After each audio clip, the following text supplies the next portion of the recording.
just nothing. But you sure we got that clue? How bad this we go? Don't you know? No more art. And as I look to the horizon, not a cloud, but then stormy weather's go too cold. Seems like it crept up out of nowhere, all around you is not what to foretold. You never see it coming. You see that my mind is too fast for eyes. You're done, but the time it hit you, you're not surprised.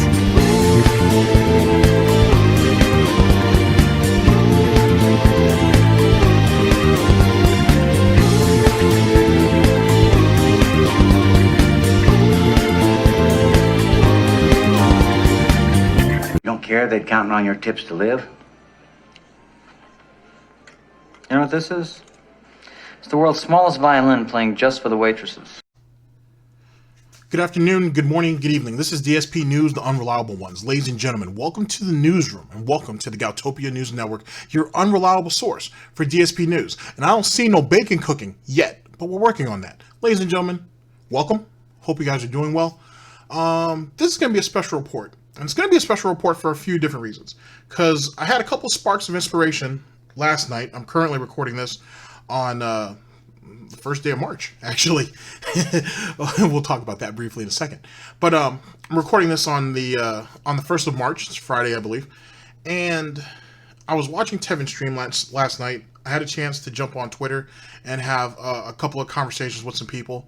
And it all kind of came to... And while I was working on my new channel I told you guys about, and working on my first voice project on that, which will be despicable, to be very honest with you. I'll talk about that later on in the broadcast if I remember to. Anyway, all of that kind of came together on top of Tevin's stream that made me think of something. So, last night, someone had sent Phil a cheer saying something about his taxes. Tevin said something, and it kind of triggered something in my head. And I'm thinking to myself, I know I've heard that before, but I couldn't remember where. And so I kind of just wrote it down like really quickly, and then I kind of went back on to listening to the stream and working on what I was working on. Then I had thought about the video that I did with Asian GTG earlier on in the week and going over the 20,000 Phil needed for taxes. That right there, you could say was I wouldn't say my Rosetta Stone, but it was another spark of inspiration that led me back to a Mr. Huff Stuff video from like over a year ago, where Phil was talking about what he was going to do with all the taxes money that he was trying to collect up from the end of 2017 to the basically throughout 2018. But then you're probably like, well, come on, GTG, you're kind of all over the place. All right, I'm sorry. Let me get it together for a minute. Okay, you're gonna smell the bacon sizzling in just a second. Phil said in that video in 2018 that all of the money that he had made from 2017, at the end of 2017, in December, to pinpoint it, was going to help with the taxes in February, or sorry, his taxes in April, and then whatever leftover taxes he was going to get, tax money that was residual, he was going to throw that to the taxes in June, or May, June, right? But then Phil says in his 20,000, and he needs 20,000 for his taxes, which is actually 20,000 plus. He said that he didn't pay any of his taxes last year. So, ladies and gentlemen, we have a bit of a conflict, because in 2018, he said that he was collecting all of the money that he was able to get from the end of 2017 to get to, help him with his back taxes, as well as to pay his current taxes for 2018, and any residuals would just kind of, roll over to the next tax piece while he was collecting money throughout that whole year. But then he says in 2019, he actually said this February 22nd of 2019, that he didn't pay any taxes last year, and he owes this kind of crazy amount, which has brought us up to the 20 grand. Never mentioned back taxes at all, meaning that his business tax. So now we have a bit of a conflict. So that's going to be the first thing we're going to talk about before we get into the actual special report itself, which was, if you were on Tevin's stream last night, you saw that after Subnautica, he ended up basically trying to have a chill session where he can basically plead his case, spread his grease, if you will, and then hopefully drum up support for basically more money leading to his taxes that he owes in about 45 days, give or take. Now, the pre-stream later on today, he's supposed to also further elaborate on that. So I might actually be working this weekend too. So I'm already working this weekend, but now I'll probably be working on this weekend too. So look out for that. And let's go ahead and put this up here. All right, so it's the shout out list. You know what I'm saying? The usual suspect. You guys know who all these people are and whatnot. You might not know who Robin and Zephyr are, but they're pretty cool people. They do a show called Talking About Stuff. Check them out. They're great. And you guys all know who Agent Proper is of the DIA, Pig Rush Files, as well as the Gentleman's Club. Please check that out. I'll leave the links to all these in the description, as well as the most recent episodes for both of them. For Talking About Stuff, what I'm just going to call them, I'm just going to say Robin and Zep. They're up to episode 9, I think. Good episode, by the way. They went over one of Mighty D's recent videos. It's a good listen, so I'll make sure I leave that down in the description. Please check them out. And the channel is going really well over there.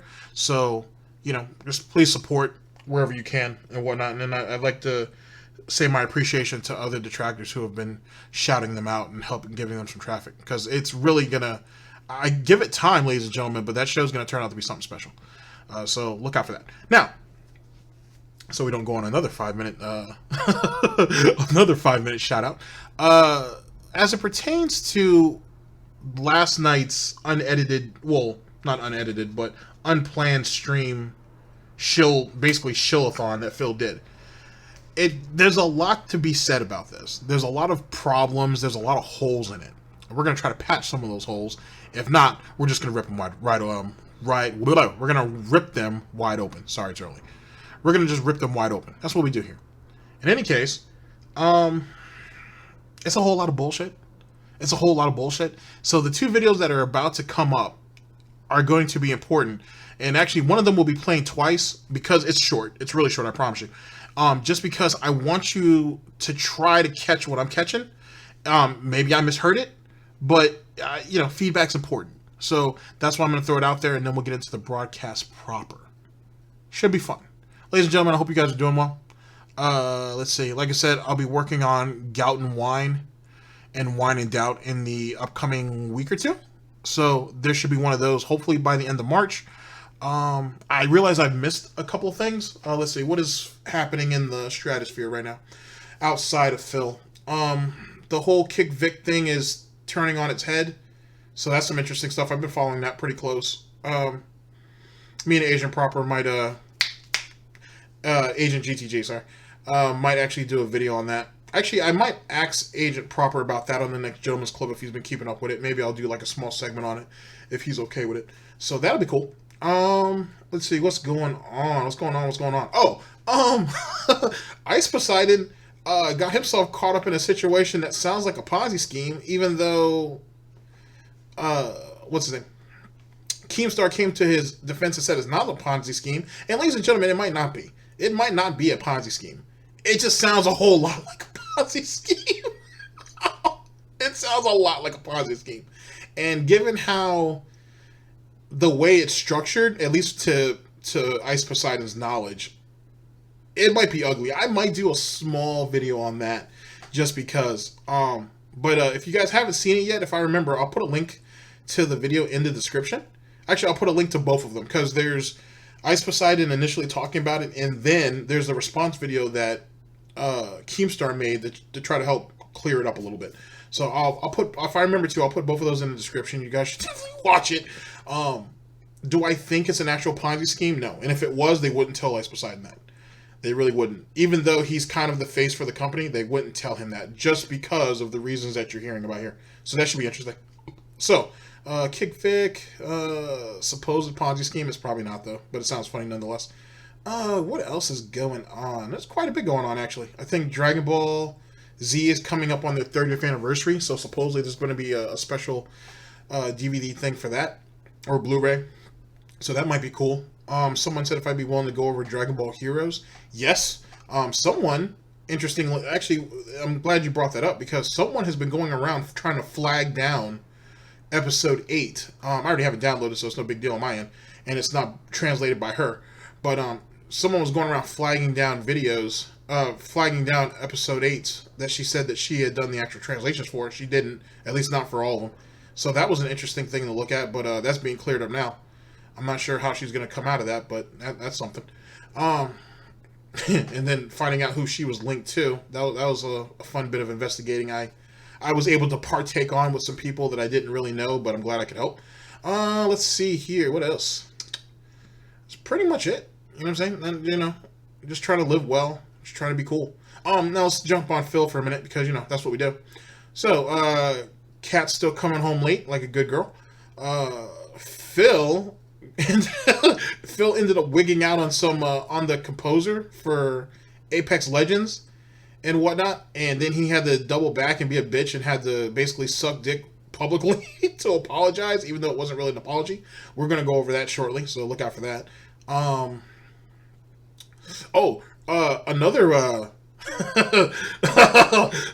Another person that I haven't had a chance to talk about in a little while. Rich from Review Tech USA decided to chime in on that, and as he should. So I'm gonna probably go through that video, so that'll be fun to see how that all works out. Shouts out to the person in the comment section who let me know about that. What else is doing? Phil's just kind of failing all over the place. It's just kind of a normal day in the life, to be honest with you. But you know, it is what it is. All right, ladies and gentlemen, let's go ahead and cut this part short. You've heard enough about me. Let's get into the news broadcast at hand, or the special report, as I should say. Ladies and gentlemen, this is DSP News, always late, never breaking, unreliable coverage that you can't count on. Oh yes, a GTG Network Productions. You guys all know the slogan. I know the bacon isn't cooking yet. I know you guys don't smell it, but we're gonna get started. I'm just going to give you guys a brief appetizer first. Think of some Belgian waffles, nice cup of, mug. I'm a mug kind of guy. Mug of cappuccino, French vanilla. You know what I'm saying? With just a one scoop of vanilla ice cream. If you haven't tried that yet, please do. Actually, you don't have to get regular vanilla. Go for French vanilla if you can, or vanilla bean and whatnot. It's delicious. So go for that, and a side of strawberries. You know, try to keep it balanced. Anyway, you guys all know the slogan. Let's go ahead and get into the situation.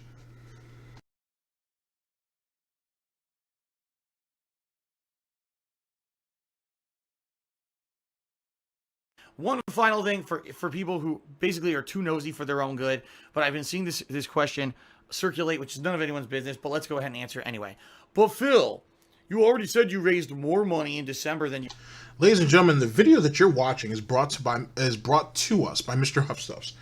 This video is called, it's Dspgaming Prepping for Taxes. This is from February 25th of 2018. Here we go.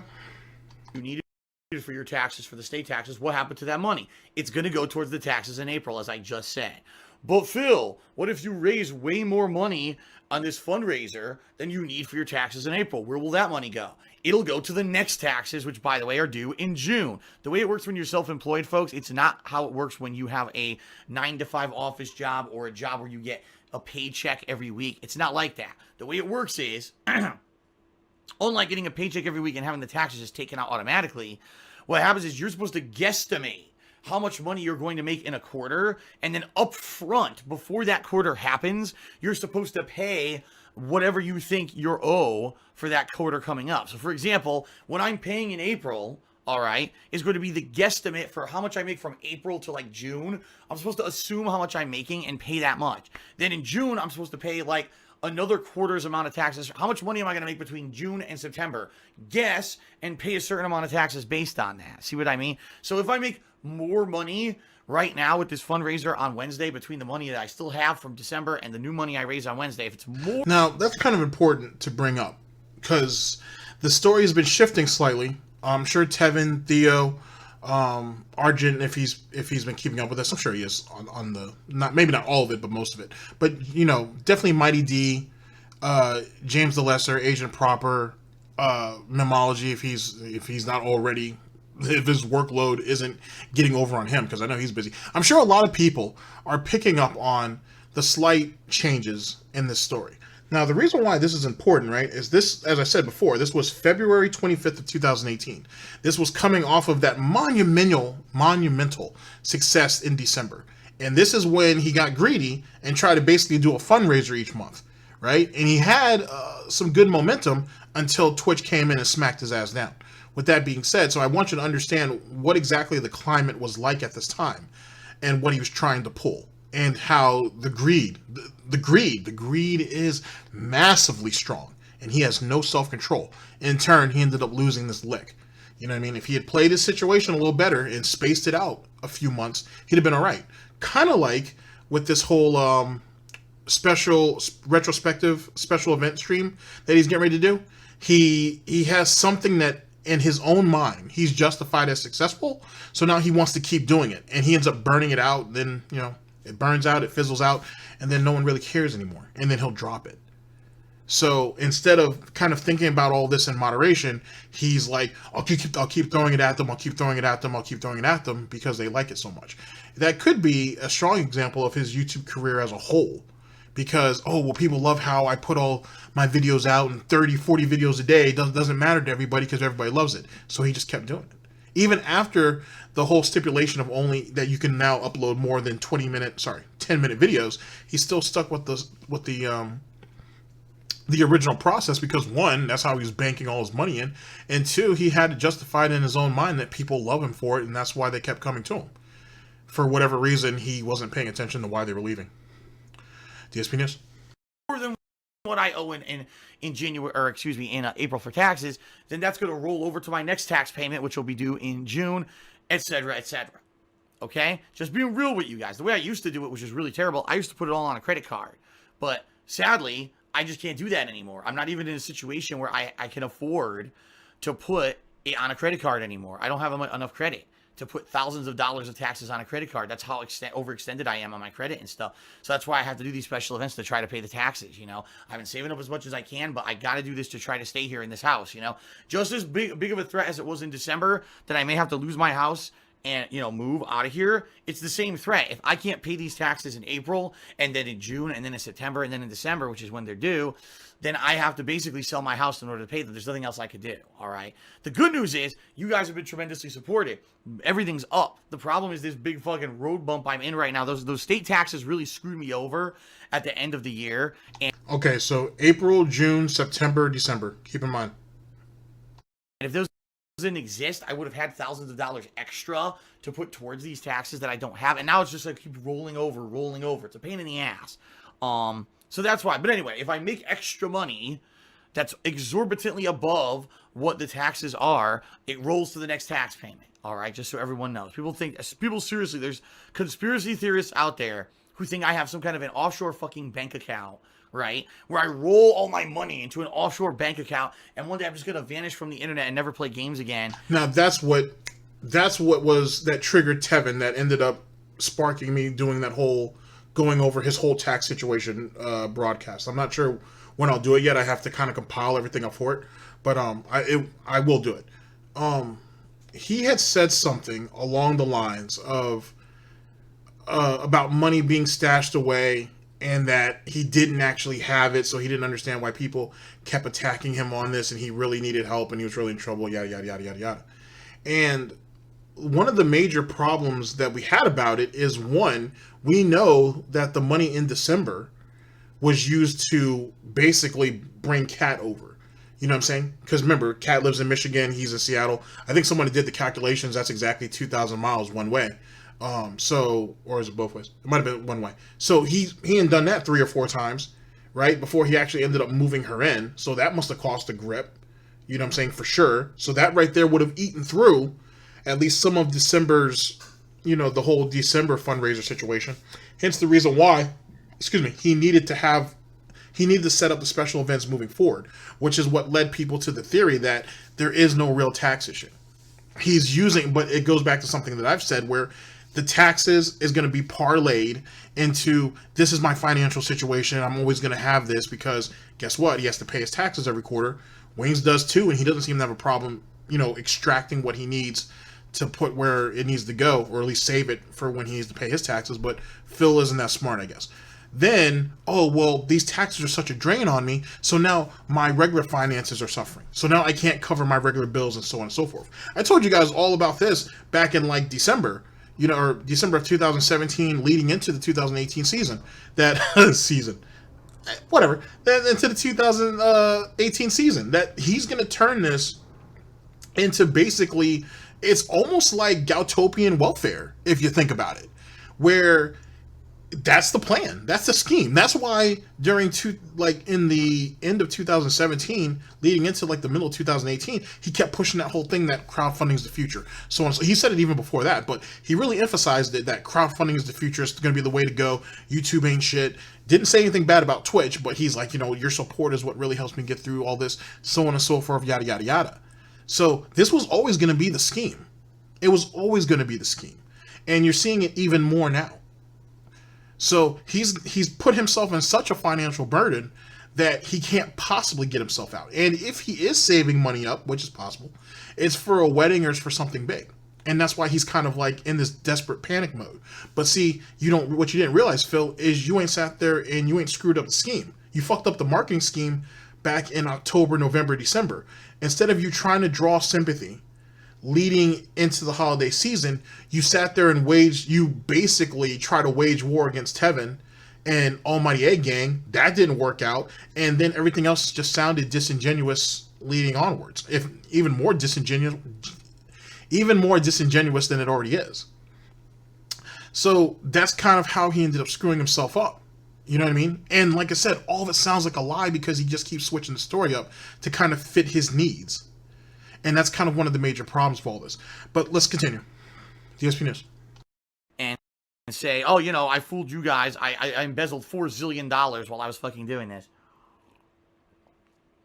Spoiler alert. People that believe those kind of conspiracies are morons. It's not like you've been seeing me rolling in dough. You see me with new clothes on every day. You've been seeing me wear the same shit forever. You know what I mean? Like, it's so ludicrous. That's not true either, because doesn't Kat buy him new shirts almost every time they go out? And Phil's, that's one of the reasons why, I think Tevin's brought this up. I'm pretty sure Theo and James the Lesser have talked about this. It's one of the reasons why he's so paranoid that he won't show us the house anymore. Because he doesn't want to show us all the new stuff that's been purchased. And I'm sure some new stuff has been purchased. If anything else, Phil is by far a credit card whore. He's someone who would, whenever he sees something that he wants, he'll buy it. It's just how he is. He doesn't think that maybe I shouldn't buy that right now, and maybe let me put a little bit of money away, wait until it gets cheaper, stuff like that. It's, I want it, I'm going to get it. He's been like that. His, Tevin's back in time in the move from Connecticut to Seattle. It proves all that. It's no different. You know what I'm saying? So I think in some ways, Leanna gets hit with the, gets hit with an unfair notion of being a complete and total gold digger, when Phil is just as much of a whore is just as much of a shopping whore as she was, and that's if she even was one. You know what I mean? It is what it is. What person's gonna say no to somebody else buying nice stuff, especially if that nice stuff is for them directly or benefits them? There are very few people that have the type of consideration saying, "Oh no, I don't need that right now. I'm okay." There are people who will do that. Don't get it twisted, but there's not a lot. And especially someone like Panda, who's young and was really hoping that this thing was going to last forever. Make it last.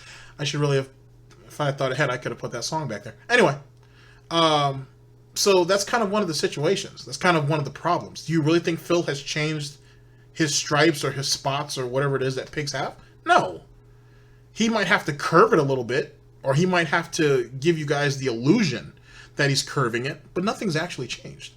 Nothing's changed at all. So that's why he has to hide more and more of his life. That's why he's too scared to even show what's in his office anymore. He's scared that people are going to see what he's doing. He's really, really frightened. And that's why you see more and more of the pre-streams, he won't put the camera up. Eventually, and this is just my personal opinion, he should just go ahead and get rid of the webcam altogether for his playthroughs. It adds nothing to it. And he's so paranoid anyway that every little thing he does, he's afraid people are going to make fun of, which they will. And rightfully so. Let's continue. But whatever. I can't even afford a new TV because my TV has massive input lag. My PS4 is on its last legs with audio issues and everything. I don't have money for that. And you're going to tell me like I'm... Let's go ahead and cut into that a minute. So Tevin's pointing this out. It's the way that Phil tries to extract the audio for his headphones was the real problem. There were other easier ways he could have gone about it, but Phil's an idiot and he's lazy. So he went about it the way he did. On top of that, if you go to an S. Julius Cruz video, where you literally, like, he has a video out there where you can't see it, but you can hear Phil banging on the damn PS4 saying, "Stupid PS4 work, stupid PS," very caveman-like, to say the very least. You should save more of that pounding for a cat in the bedroom. But whatever. So there's a better man already doing that. Already doing that. But he's sitting here banging on it like a goddamn caveman. And yeah, the damn thing broke. And then last night, he said, oh, even though I have the PS4 Pro, there's not really much of a difference. Yeah, Phil, there really isn't. People try to tell you that. But you're kind of an idiot. And then as he talks about the input lag on his television, one, the TV was old as shit anyway. And two, it's no better for him anyway. One of the reoccurring things that's going around lately on Kiwi Farms, on Reddit, and on a couple other places, because some people linked me to some stuff on Reddit. It was a good read, to say the very least, but it was a good read. I'm not sure where they were trying to go with it, but it was a good read, though, to say the very least. Is Phil's eyes burning. And one of the reasons why is because the idiot's supposed to be wearing glasses. That's the first thing. Secondly, maybe, just maybe, if you're going to be playing games hours on end, you might want to have eye drops. You know what I'm saying? Anybody who's in front of the computer for anything more than like 8 or 9 hours, like myself, I have eye drops. Who cares that you just drop some eye drops in your eyes real quick? No big deal. That's super easy. On top of that, he could buy gamer glasses, or what they call gunners, or whatever the case may be. Phil says he actually owns a pair. I never personally saw him wear it, nor did I ever hear anything about it. But he says he does. They're in a box somewhere. They're no good to you in that box. So you getting a brand spanking new television didn't really help you out much either. You really didn't need it, but he wanted it. See how the justification of his thinking is? Alrighty, let's continue. Saving money exorbitantly, rolling money into an offshore bank account. People are nuts, all right? But I digress, folks. Wednesday that was part 2 of my point. When someone brought up Phil having a hard time getting loans, getting personal loans, which is funny that he brought that up because we know he has business loans. He has at least 2, possibly 3 through Panda. But he's talking about personal loans and this, that, and the third. I think it came about because someone was asking him about his credit score. Something along those lines. In any case, Tevin has said, well, is that the reason why you don't have your actual, you don't actually have your Twitch money, and probably YouTube money, but certainly Twitch money.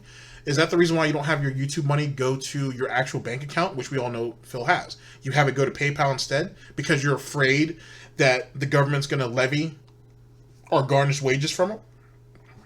And he sounded damn near panicked when that came up. So that's just something else to put out there also, ladies and gentlemen. Maybe it's just to try to sell the story. Maybe it's a work. Maybe it's a shoot. Who can say?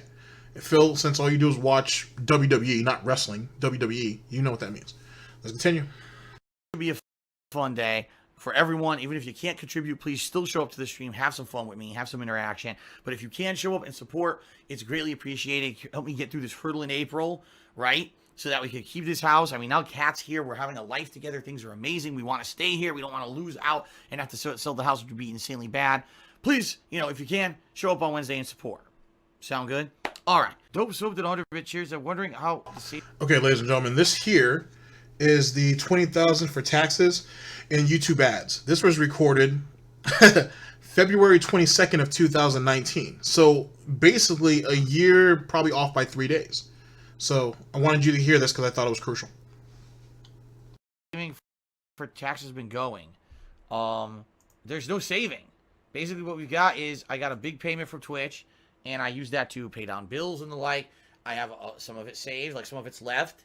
And what I'm going to do now is, get through this month, get through next month, and pay all the bills and everything that needs to get paid, the standard stuff. And like I told you guys, by the end of this month, I have to send all the information for my taxes to my tax attorney and tell him I need the information by early April, basically, so I know what I owe, so I can figure out if I can pay it or not. And that's it. Whatever I can raise via special events and stuff, say in March, and probably in April, I'll do something for my birthday like I did last year. Whatever I can raise in March and April, that goes towards the taxes. Anything in excess of what I need the base to pay my bills. And outside of that, whatever happens. Whether they put a lien on Okay, so this is why we're going to play the previous video. We're going to play that one more time towards the end. I probably won't say anything through it, though, unless something really stands out to me. So this man right here said in the previous video that he's taken all the money from the end of 2017 and then everything that he's planning on taking to 2018 to pay all of his normal stuff, but mainly to pay his taxes. And anything that he has in excess, in surplus, if you will, he'll roll over to the next tax date. Okay. Now, he's saying that there's nothing saved at all. Now, the reason why I've clipped this is because what he's going to say afterwards. So that's really, really important. I'm going to try not to talk too much until after that point. But he's saying right now that he has nothing saved up for taxes at all. At all. This is in February. February 22nd, I believe I said this was. Yeah, this was February 22nd. He's been talking about taxes since the end of last year. So what happened to all the money that he was able to accumulate between, let's give him the benefit of the doubt and say November of last year up till now?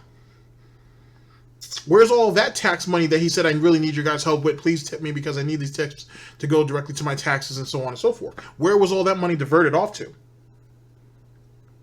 Hashtag, I think I'm starting to smell some bacon sizzling. Just a little bit.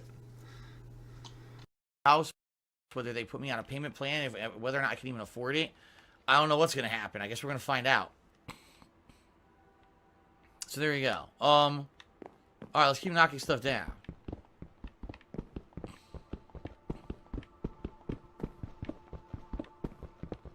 The bottom line is I think I'm going to owe a ton of money. I do. I think I'm going to owe... I'm just guessing. This is just me guessing. I'm guessing I'm going to owe the government 20 grand. Not even lying. Probably about $20,000. And that's because I didn't pay taxes all year, and I now have fees and interest and everything that's accrued on top of whatever the base amount was that I owed.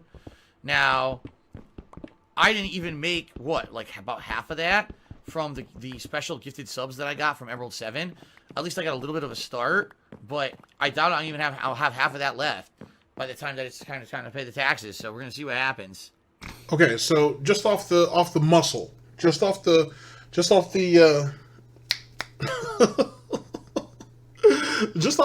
pig fat, just off that pork belly. That's what I was actually thinking about. Just off the pork belly off that. I should say pork spare ribs instead, but I'll use that for something else. He just said that even with the Emerald 7 money, and I pointed this out in the previous broadcast, even with the Emerald 7 money, he doesn't even have half. So it's obvious that he's blowing that money to go to somewhere else, obviously. Now, I'm going to bring this all up in just a second because it's going to be important. But essentially, he has nothing saved up. There's nothing there. He might have a little bit put to the side, but there's no way he's going to be able to pay the complete total that the government wants. But he was supposedly put on a payment plan last year. So he doesn't have to cough up all the money anyway. So he's instilling the same type of urgency that he did in 2018 that he's doing this year. Or vice versa is really what I meant. So that's the first problem. Second problem is he says that because he doesn't have enough to cover the whole fee, if you will, the whole $20K or whatever, he's hoping these special events are going to be able to come through and help him out. Just kind of like last year, where he basically burned the bacon to such a point where he's forcing people to throw extra money on him to him so he doesn't burn it completely. That's essentially what he's doing. He's waiting till the very last second to go ahead and try to do all these special events so people will just kind of flood in with money. And it's not going to work. It never seems to work when Phil does it at all. And then he's probably not even on the up and up about the Emerald 7 money. Now, let me get into my next point. You notice that he doesn't talk about YouTube money at all. Like when he gets paid by YouTube and all that. He doesn't talk about that anymore. He just says the YouTube ad money is low, super low. It's, he doesn't want to say that it's insignificant because that'd be a lie. But it's almost nothing there. So he still gets paid by YouTube, ladies and gentlemen, no matter what. He's still catching that check. And then he's catching whatever he's catching from Patreon. So this guy isn't in complete destitute. You know what I'm saying? And he probably has enough between YouTube as well as Patreon to cover his monthly bills. At least some of them. Not the mortgages, obviously. But at least most of the credit card bills and at least his utilities or whatnot. So a lot of these... So when the big check comes in, which is obviously Twitch, that should be more than enough to cover just about everything else. Have a little bit of money to be put away for taxes. And then, other things for peripherals. You know what I mean? Worst case scenario. But he doesn't explain it like that. He doesn't even, like I said, he doesn't even talk about YouTube, and he very rarely talks about Patreon except for, you have a way of tipping him. Or, sorry, you can donate to him. But he's not talking about the amounts anymore. He's not talking about if goals are being hit. He's not talking about, hey, we hit the $12.50 or not. He's not talking about any of that. And that's probably because he's slowly but surely losing faith in it, but that doesn't mean it's still not there. He's still making $600 to $800 each month for nothing. Just keep that in mind. We'll see. That's me guessing, but we'll see. In reality, we'll see what I owe. So, and by the way, saying that me saying, you know, the 20 grand is an estimate is very much just a guess. I have no idea. I think it's going to be more because based off of what I was told, you know, if I had paid all of my taxes on time with all of my write-offs and everything that I get, I would have had to pay around $16,000 over the course of last year. Okay? They wanted me to pay $4,000 every quarter. I had no money. I literally never had money to pay taxes last year. So he never paid it. So now all the money that was accumulated for taxes, where did it all go? Now, he's going to say that, oh, that went towards the back business tax or so on and so forth. Okay, fair enough. Okay, that's cool. Fair enough. I'll give him that. All right, well, it went to that. He was definitely in the shit, man. He made crazy money off that December thing, and he was making pretty good money off each one of those charity streams or fundraising streams until that got shut down. So I don't want to give a flush amount, but we're talking about somewhere between 15 and 30 grand over the span of 2018 that could have gone to taxes. Where'd it go? Where'd all that money go? And then we now know, because of recent leaks, that Panda has like legal charges and shit still pending against her in Michigan. So did the money go there? And then everything else and now taxes have become phantom taxes now? What's going on? Where's all this money that's supposedly being accumulated? And I keep in mind 30 grand is a lot, and that's just on the high end. That's just me estimating, so don't go off that completely. But it's over 10. Where's all this money going? Supposedly for taxes. What's he doing with all of it? And if he's putting this all away because maybe, and this is this is all me just kind of throwing it out there, that Kat says, "Hey, I have some issues that I really need some help taken care of," and since allegedly she's throwing damn near her whole paycheck at Phil, even though Phil says that she has debts that she needs to take care of herself, like from her previous life, as Phil likes to make it sound. Is it possible, ladies and gentlemen? Is it possible? Okay, because I'm about to throw some flapjacks on for you guys in a minute. It's gonna have walnuts in it. Some of them might have cranberry, maybe blueberry. I don't know about you guys, but I like to give some variety in my pancakes. Is it possible that Kat was like, "Hey, I have all of these expenses back home that there's no way I can cover, and I'm helping you here as best as I can. If you cover all of this back home for me, you go ahead and you write the checks out to me for this. I'll send them wherever the case may be, and take care of all those. I can actually contribute. I'm okay with contributing a little more than what I had offered of my paycheck to you, because apparently Kat's working around the clock until the wee evening and shit, where they're eating at, she doesn't get home. He says she doesn't get home until like 12 o'clock, and then they eat, spend time with each other, and then they go to bed. Phil's saying that he doesn't go to bed till 2. We know that's a lie. It usually doesn't go to bed till 4, and that's just a whole rigmarole that we'll get into in just a second. That's plausible, though. It's possible that that's maybe what Kat said. I'll knock out this debt for me, and then I can better help you out with all of this. Phil thinking, well, she does have a job and whatnot, and she does really throw a lot of her paycheck at me. Sure, why not? Now, I don't want to get into the whole con situation of all that, because that's me demonizing someone without a whole lot of proof, so I'll hold off on that. But that could be an angle that could be taken. Either which way, there's still a whole lot of money that's missing. And if you go back and look at the old Snort and Mr. Huffstuff videos and Mighty D videos, it's all there.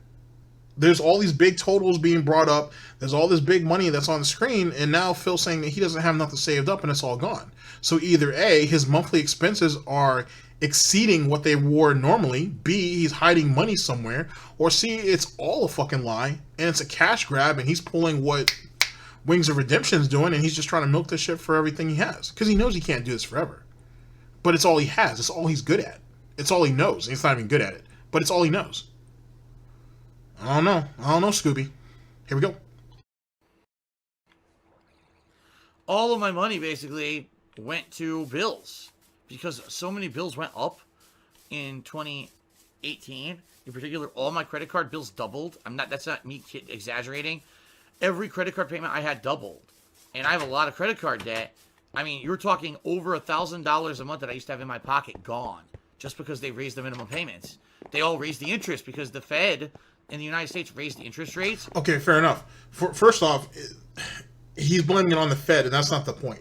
When he accepted the terms of the balance transfer, or when he took up the offer, I should say, on it, he knew what the interest rate was going to be after it expired. Phil he doesn't have enough credit, or his credit isn't good enough, which, as Tevin says, for what he's doing, he doesn't deserve good credit. So fuck him on that. But because all those introductory rates expired on him, he didn't have another card to push all those balances over to. He had no choice but to eat them, eat the interest that came with it, which is probably for him like 24.97%, I guess. I think. I don't know. I'm not really quite sure. I certainly have better credit than him, so I don't have anything that high. So that's one of his main problems as it comes to the credit. Overall, though, his general situation as it pertains to what happened to the extra $1,000. He said he used to have $1,000 each month in his pocket at any given time before his interest rates went up. Then where's that $1,000 at? Where's the accumulation of all those months where he had an extra $1,000 at his disposal? Did he save it? Did he defer it over to pay another bill? What did he do with it? If you have an extra $1,000 in your pocket, because he was obviously only making the minimum monthly payments on his credit card. Here's the thing. That's another thing, actually. How is it that you have an extra $1,000 in your pocket after you make all your credit card payments, and you can't tell me that he wasn't making only the minimum monthly payments? If he had an extra $1,000, that's a couple of $100 he could have thrown on top of his regular monthly payments to those credit card companies and knocked that shit out. He could have done that. Now, some of you might make the argument, oh, well, maybe he deferred it to taxes, GTG. Maybe that's where it went. Okay, fair enough. Allow me to retort. Then where's the money for that at? He said he's already told you he doesn't have any money saved up for taxes. So where's that money at? So that's a problem in itself too. So, we can keep dividing up his income, at least for what we know, all we want. But either which way, at the end of the day, things ain't adding up. Shit ain't squaring off. And that's where our major problem, that's the problem that we're kind of having. And this is why Phil is under so much scrutiny when it comes to his finances, because he can't explain where things are going. It's actually because of the fact that he's so vague about shit, and then he lets stuff slip out through his actual gameplay and not the pre-streams, that you literally have to have people like Mr. Huffstuff and Snort and Mighty D and everybody else essentially kind of go back and have to just throw random pieces out there to put that shit together just to figure out where everything's at. And he does all of this on purpose. But then he gets mad because no one will come out and support him. When in truth, if you're a Phil fan, you can't even get the information directly from the source. You can't get the best quality, pork ribs out of Phil. You have to go to somebody else that has to clean up the mess and cut it properly and then cook it right, marinate it and do everything else and then give it to you. That's the only way you can get the finished product, because you can't get it through him. So they all raised the interest rates on the cards, which made them raise the minimum payments. And now I'm paying double every month on every credit card than I used to. So, that's where all my fucking money goes now. It sucks. But yeah, that's what I'm worried. I'm thinking if let's say I owed $16,000, I didn't pay any of it. So not only do I owe that, but now there's going to be taxes, fees. I'm assuming $4,000 to $5,000. So maybe $20,000, $21,000 I'm going to owe. That's what I'm thinking. Now, sorry, because this actually just popped up. Remember how he is trying so very hard to refinance his home, right? So he can get that big money so he can take care of his credit cards. And I would assume, if he's smart, he'll try to knock out all of his business and personal loans too. I'm going to separate them into business loans and personal loans because I'm sure he'd try to take out both.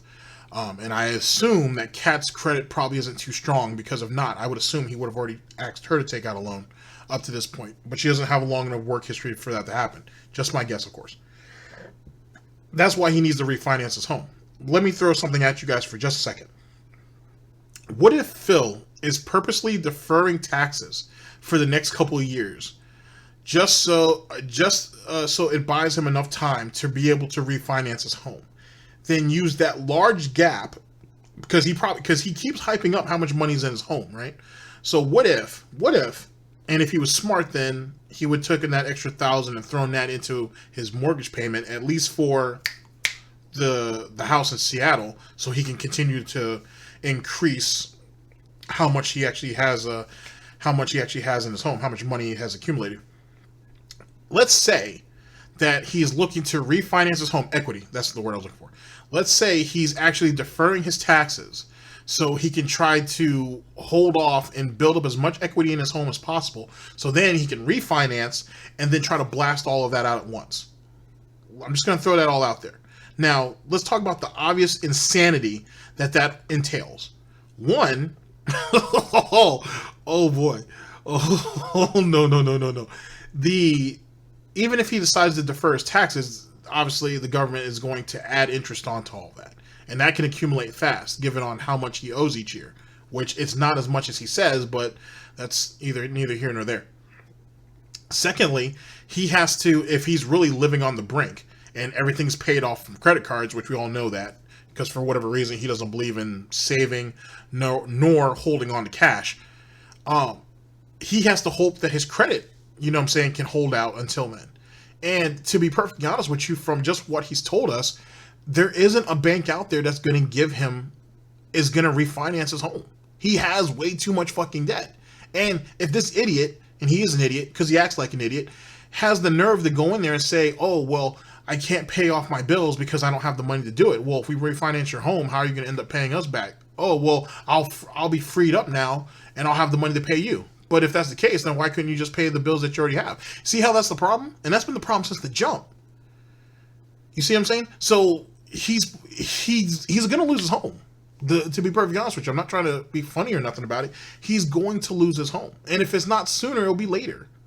Eventually he's going to do it because he doesn't make enough doing what he's doing to sustain the lifestyle that he wants. And the lifestyle is beyond his home. It's what he puts in, what he shoves down his gullet, or the shit that he hangs up in his house to make him feel whole, or whatever cat's siphoning off. He just doesn't make enough. This isn't 2013. You don't make enough. You've been in a decline for 5-6 years. 5 years. We'll say 5 years. You've been in a decline for 5 years. It's not a detractor that's fucking you over, hence the reason why your income's so bad. You're just not, no one cares. You're slowly but surely dying. The majority of views that are on your video, well, let's say not the majority, a fraction of those views that you have on your video are detractors. And no, they're probably not clicking no ads. Which actually, that's another thing too. Real quick, this chick, Bad Bunny, who was running around saying that if you watch Twitch and you're not contributing to any of the content creators on there, you're a leech. She seems like someone I'd like to talk to. So we'll look into that later on. So that's kind of like his situation as a whole, and you're kind of seeing the problems that are going to come out.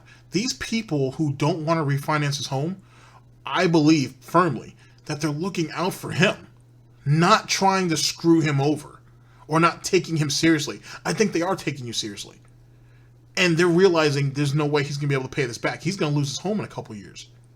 That's what they're doing. They're trying to help you save your home. So it will require you to work a little harder. But Phil doesn't want to make any changes. He wants to kind of just keep being lazy and keep being complacent and just keep doing what he's doing and then beg to you guys. And then gets mad because maybe people make fun of him because of his begging. Or they look into his finances a little deeper because shit don't sound right. I don't know, Scooby.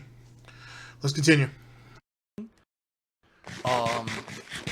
Maybe by the time April 15th comes, I'll have between 8 and 10,000 left from the gifted subs. If that, we'll have to see. Because the other problem is I have to pay for them to do my taxes, and guess how much they're going to charge me? They just told me $1,230 to do my taxes this year. That's what the tax attorney said.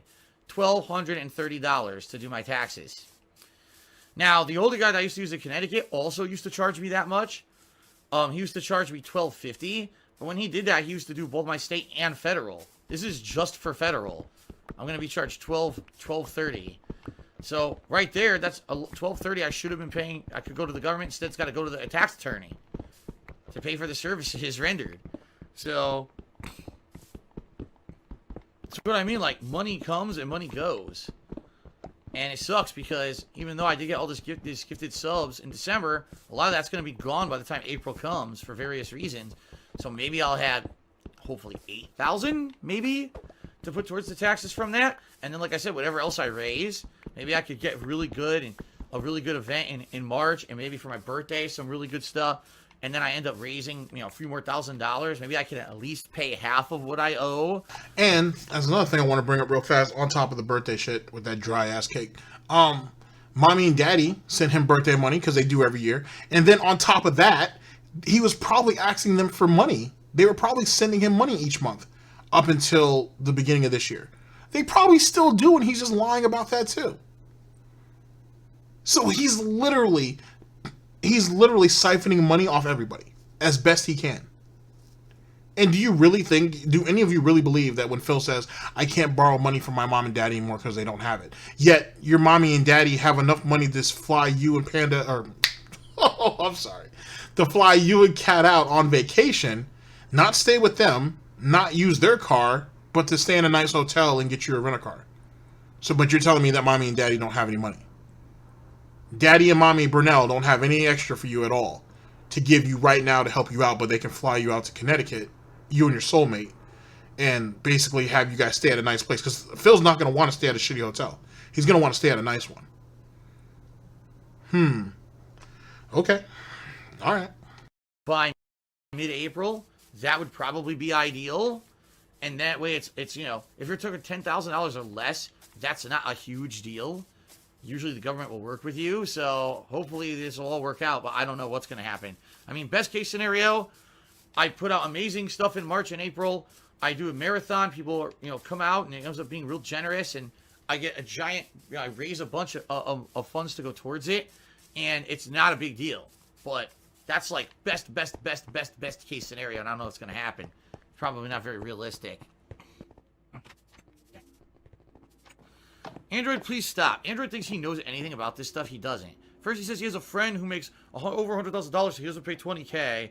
Then he says, why are you using a tax attorney? You should be using a CPA. It's like... Anyway. Because we all know that tax attorneys are not CPAs. They're not exactly the same fucking thing.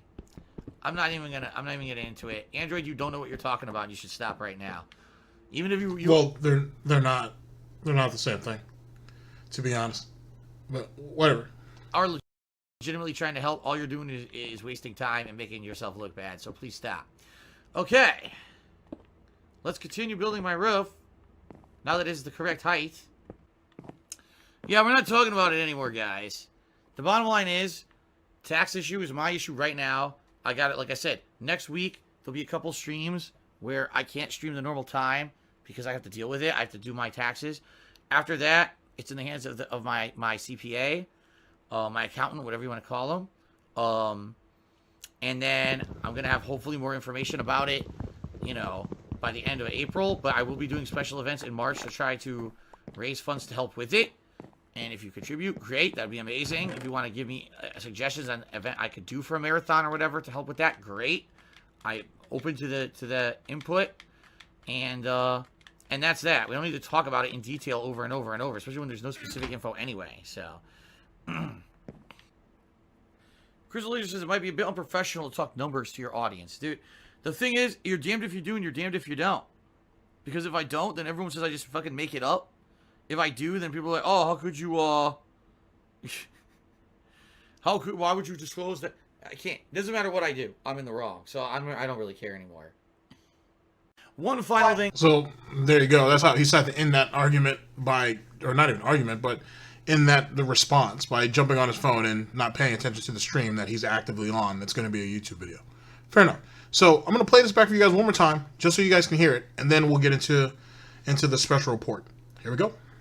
For people who basically are too nosy for their own good, but I've been seeing this question circulate, which is none of anyone's business, but let's go ahead and answer it anyway. But Phil, you already said you raised more money in December than you needed for your taxes, for the state taxes. What happened to that money? It's going to go towards the taxes in April, as I just said. But Phil, what if you raise way more money on this fundraiser than you need for your taxes in April? Where will that money go? It'll go to the next taxes, which, by the way, are due in June. The way it works when you're self-employed, folks, it's not how it works when you have a 9-to-5 office job or a job where you get a paycheck every week. It's not like that. The way it works is, unlike getting a paycheck every week and having the taxes just taken out automatically, what happens is you're supposed to guesstimate how much money you're going to make in a quarter, and then up front, before that quarter happens, you're supposed to pay whatever you think you're owed for that quarter coming up. So for example, what I'm paying in April, all right, is going to be the guesstimate for how much I make from April to like June. I'm supposed to assume how much I'm making and pay that much. Then in June, I'm supposed to pay like another quarter's amount of taxes. How much money am I going to make between June and September? Guess and pay a certain amount of taxes based on that. See what I mean? So if I make more money right now with this fundraiser on Wednesday, between the money that I still have from December and the new money I raise on Wednesday, if it's more than what I owe in January, or excuse me, in April for taxes, then that's going to roll over to my next tax payment, which will be due in June, etc., etc. Okay? Just being real with you guys. The way I used to do it, which is really terrible, I used to put it all on a credit card.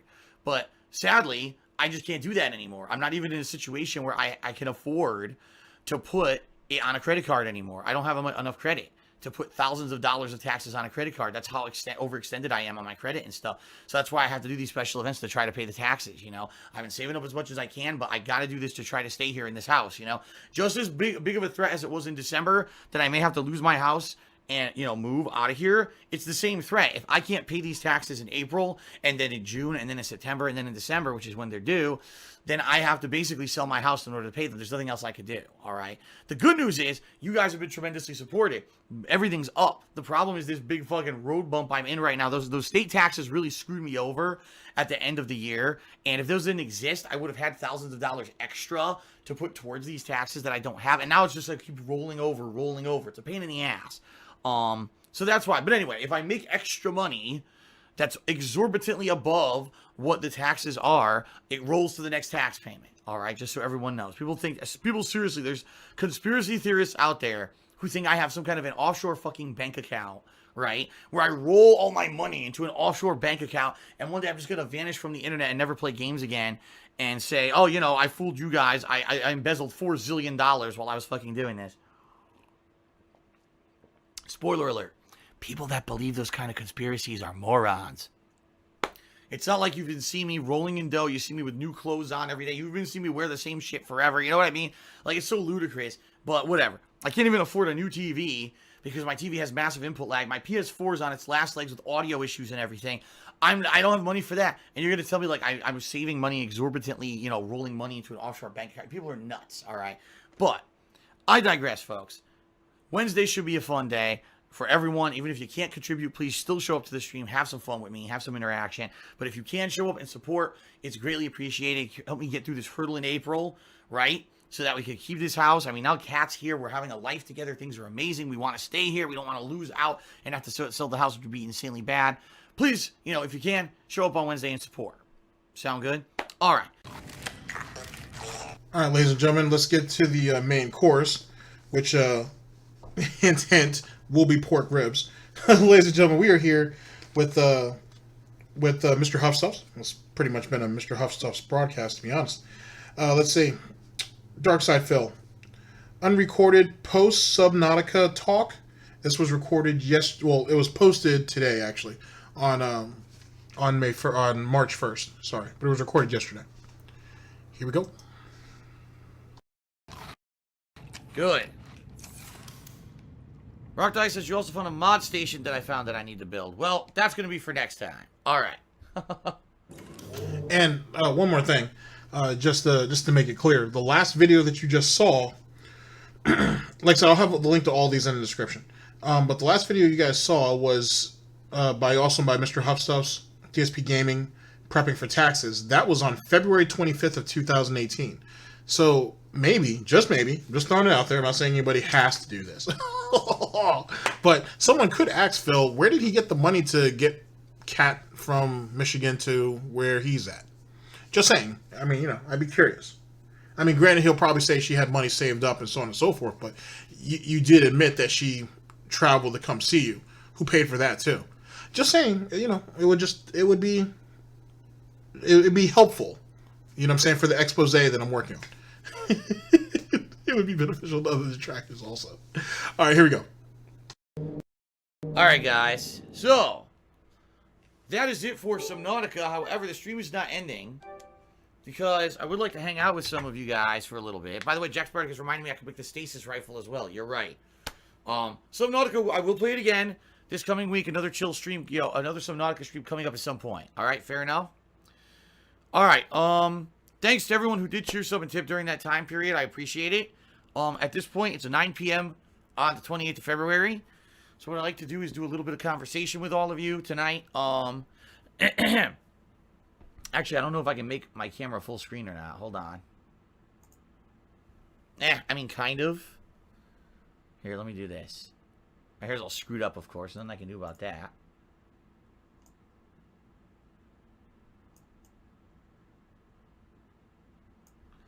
My hair's gonna be screwed up no matter what. What can I do, right?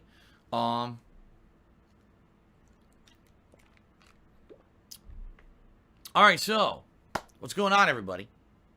What's going on? I basically now let me comment here. Let me see if I can get it better still.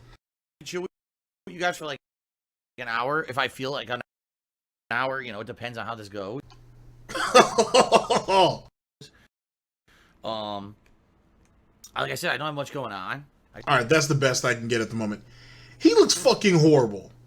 Like, it's not just the fact that this is at 480p, I think Seven says his actual his camera's at, but he himself looks really, really bad. Hairline is receding. Wow, it's receding a lot, especially right there on the right side too. God damn, that's looking rough. He looks really, really bad. He looks really, really bad, as if one would think that being antisocial and staying in your house all day and only leaving once a week is possibly killing you. Just saying. Interacting with faceless people who you don't know, that you don't care to know, and only look to exploit them for money and sympathy, which is equally as egregious, is kind of sad in its own right. Like, look at him. He's almost 40. And this is how we choose to exist. This isn't living, ladies and gentlemen. This isn't living. This is existing. Excuse me. One could say this is him trying to survive, but this is existing, not living. He looks horrible. And because he won't do anything to better himself, meaning going outside, interacting with some real people. People aren't that scary, Phil. I know you're scared of dark-colored people too, but they're not that scary. They're really not. Sadly, you're scared of old people though. Going out and interacting with some people, going out and getting some exercise and walking. What you do is not important. What you do does not provide anything to anybody. Where you have, I think I got a clip somewhere. I think I found someone had it on Twitter where you got Brittany Venti that took, she took like a minor shot at him, but it was true. It was true though, so it makes sense. She was actually going after Pokemon, which that's a great video. I'll link that in the description. Actually, that was a good video to watch. You're kind of a laughingstock. You're kind of just a joke that people make, or to make a point. That's it. But you yourself, you're dying in this house, this very house that you love so much that you won't do anything to try to save. And yes, I said that. I'm on the record for saying that you won't do anything to save it, though you love it so goddamn much. Is killing you. It is killing you. And everything that you're doing in this house means nothing. You could literally get yourself a nice 2-bedroom apartment, even a nice 3-bedroom, but you don't need that. But you could get yourself a nice 2-bedroom apartment and do everything that you do. And it would probably be a bit more meaningful. This right here is not worth it. And this is coming from a fucking detractor that allegedly hates you and am on the top of a building watching Galtopia burn. I'm not doing that. It's going to be funny when it happens, but I'm not, you know what I'm saying? I'm not advocating for it. This thing is slowly killing you. And that's why you allegedly don't have the energy to do anything. It's not the fact that you're just lazy. It's just you probably physically can't. You know what I'm saying? His muscles are in atrophied, that's for sure. He's definitely really fucking pale. He looks sickly, to be honest. So if something happens, since he doesn't have anything linked to another next of kin, I mean, Cat's going to benefit big, to be honest. Because you're not doing what you need to do now to preserve yourself. Which is funny for someone who considers himself so goddamn high and mighty and who loves himself so much over that of his own parents. You won't do anything to take care of yourself. Like, no one can run on a treadmill for you, Phil. You know what I'm saying? It is what it is. You're what you are at your core. Is someone who wants to be pampered and taken care of. You fight so hard to say that this whole thing that you do, streaming and YouTube and all that bullshit, is a job, and that you deserve to be able to do this for a living, and then go downstairs and have a hot meal prepared for you, and have your gin and tonic waiting over there in the living room so you can watch fucking WWE all night, and this is what you want to do all day. And it doesn't mean a damn. So much so, in fact, that granted, it's not really new, but this guy ends up putting out a tweet saying that, oh, Kiwi Farms is down? Like you didn't already know Kiwi Farms was down. Now, not Theo, because I don't think he's made a video on it yet. Tevin said that someone more than likely told him, hey, Kiwi Farms is down. But even more importantly than that is we know you go to Kiwi Farms. Just like we know that you watch the tractor videos. Why would you put yourself through that if you're trying to maintain all this positivity that you say your life's about? It's kind of funny. It's kind of like a negative individual thriving off of the negative fucking attention that he gets on what would be considered troll sites.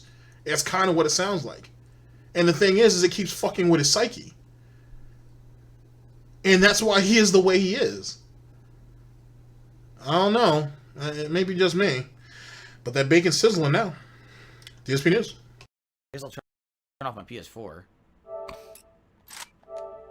Ah, shit, I shouldn't have done that because I should have. You know what? I will download Toe Jam and Earl while we're talking. How about that? That'll make sense. Let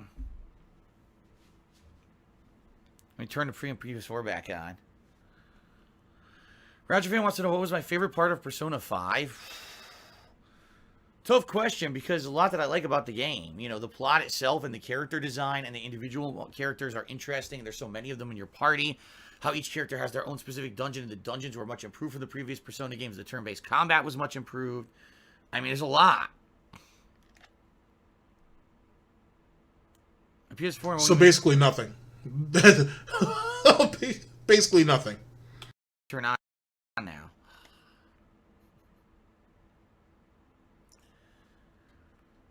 Hold on. Nothing is easy tonight. Everything is like a task, a chore, and annoying. Wait, did it just turn on? Plays PS4 all day. Can't tell if the damn system's on. Says turning on a PS4 is a task and a chore, even though you do this for a living, so you weren't smart enough to fucking download the game that you've been hyping up for the last couple weeks. Okay. This right here, ladies and gentlemen, is your modern day gamer. This is your gamer in the modern age trying to make his way through. But it's everybody else's fault, though, for all of his hardships. Not him. Amazing. Absolutely amazing. Oh, amazing. It's riveting. And compelling. Not really.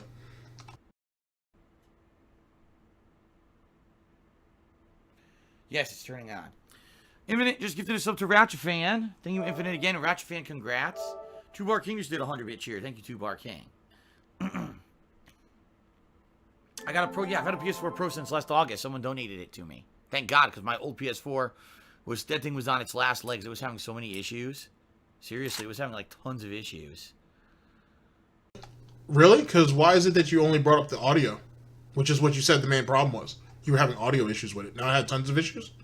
Yeah, I assume pounding on it like a caveman will cause problems. I'm just throwing that out there. Just, trying to be diligent.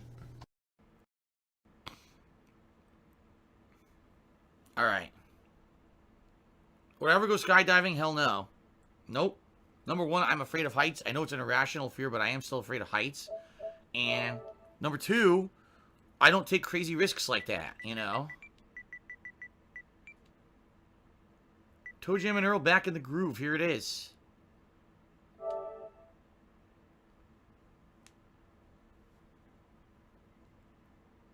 $20, not bad.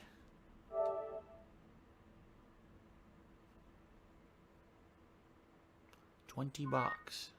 We're sorry, this product cannot be purchased at this time.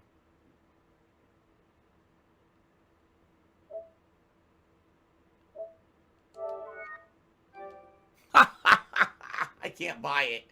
Alright, I'll check the try later tonight when PSN stops being dumb as fuck. Wow. Cannot be purchased at this time. Oh my god. Okay, did I claim the PS4 Pro on my taxes? You cannot claim it, because I didn't spend money on it, so I can't claim it on my taxes. No. I cannot claim it. Unless someone sent him the receipt with it. Hashtag just saying. Wait a second. Didn't he say that someone donated the money to him for the PS4 Pro? Or was that for the television that someone donated the money to him? So, I wish I had thought about that. I wish I had watched this beforehand. Okay, so let's try to run this back a little bit. I believe he said, because didn't he break down and say that he ended up donating the money for either TV or the PS Pro to himself? I know that's in a Mr. House Stuff video. I know it's somewhere. And so then he tried to go with the story that someone donated. The initial story started off as this: someone donated the money for the PS4, donated the PS4 Pro to him. I'm sorry, and someone donated the TV to him. Then he backtracked and said, "Oh well, someone donated the money to him for the PS4 Pro, and he donated the money for the TV to himself." It was something along those lines. Either which way, if someone sent him the receipt for all that, he could theoretically claim it. Theoretically. I don't know if he's a douchebag to do that. I would think he would be.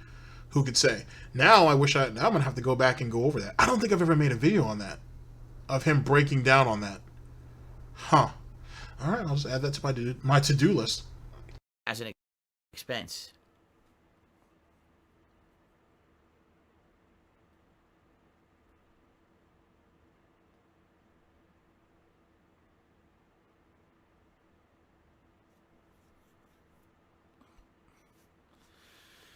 Does the Pro put out more frames per second? In general, I've noticed some games run really well on the Pro. Some just still run at 30 frames per second. The thing is, I've never directly compared my regular PS4 to the Pro to say, oh yeah, on the PS4, regular PS4, it was like 25 frames, and on this one, it's like 45. So I couldn't really answer that, but in general, I would say, yeah, it probably does run stuff better. Excuse me.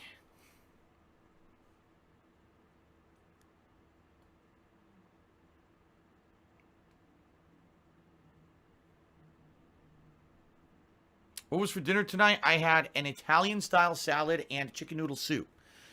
It was just mixed greens. It was like lettuce and carrots and cabbage, red cabbage, and I did fat-free Italian dressing, a few croutons, and a little bit of shredded cheddar cheese mixed together. First off, how's that an Italian-style salad, idiot? It sounds like a house salad.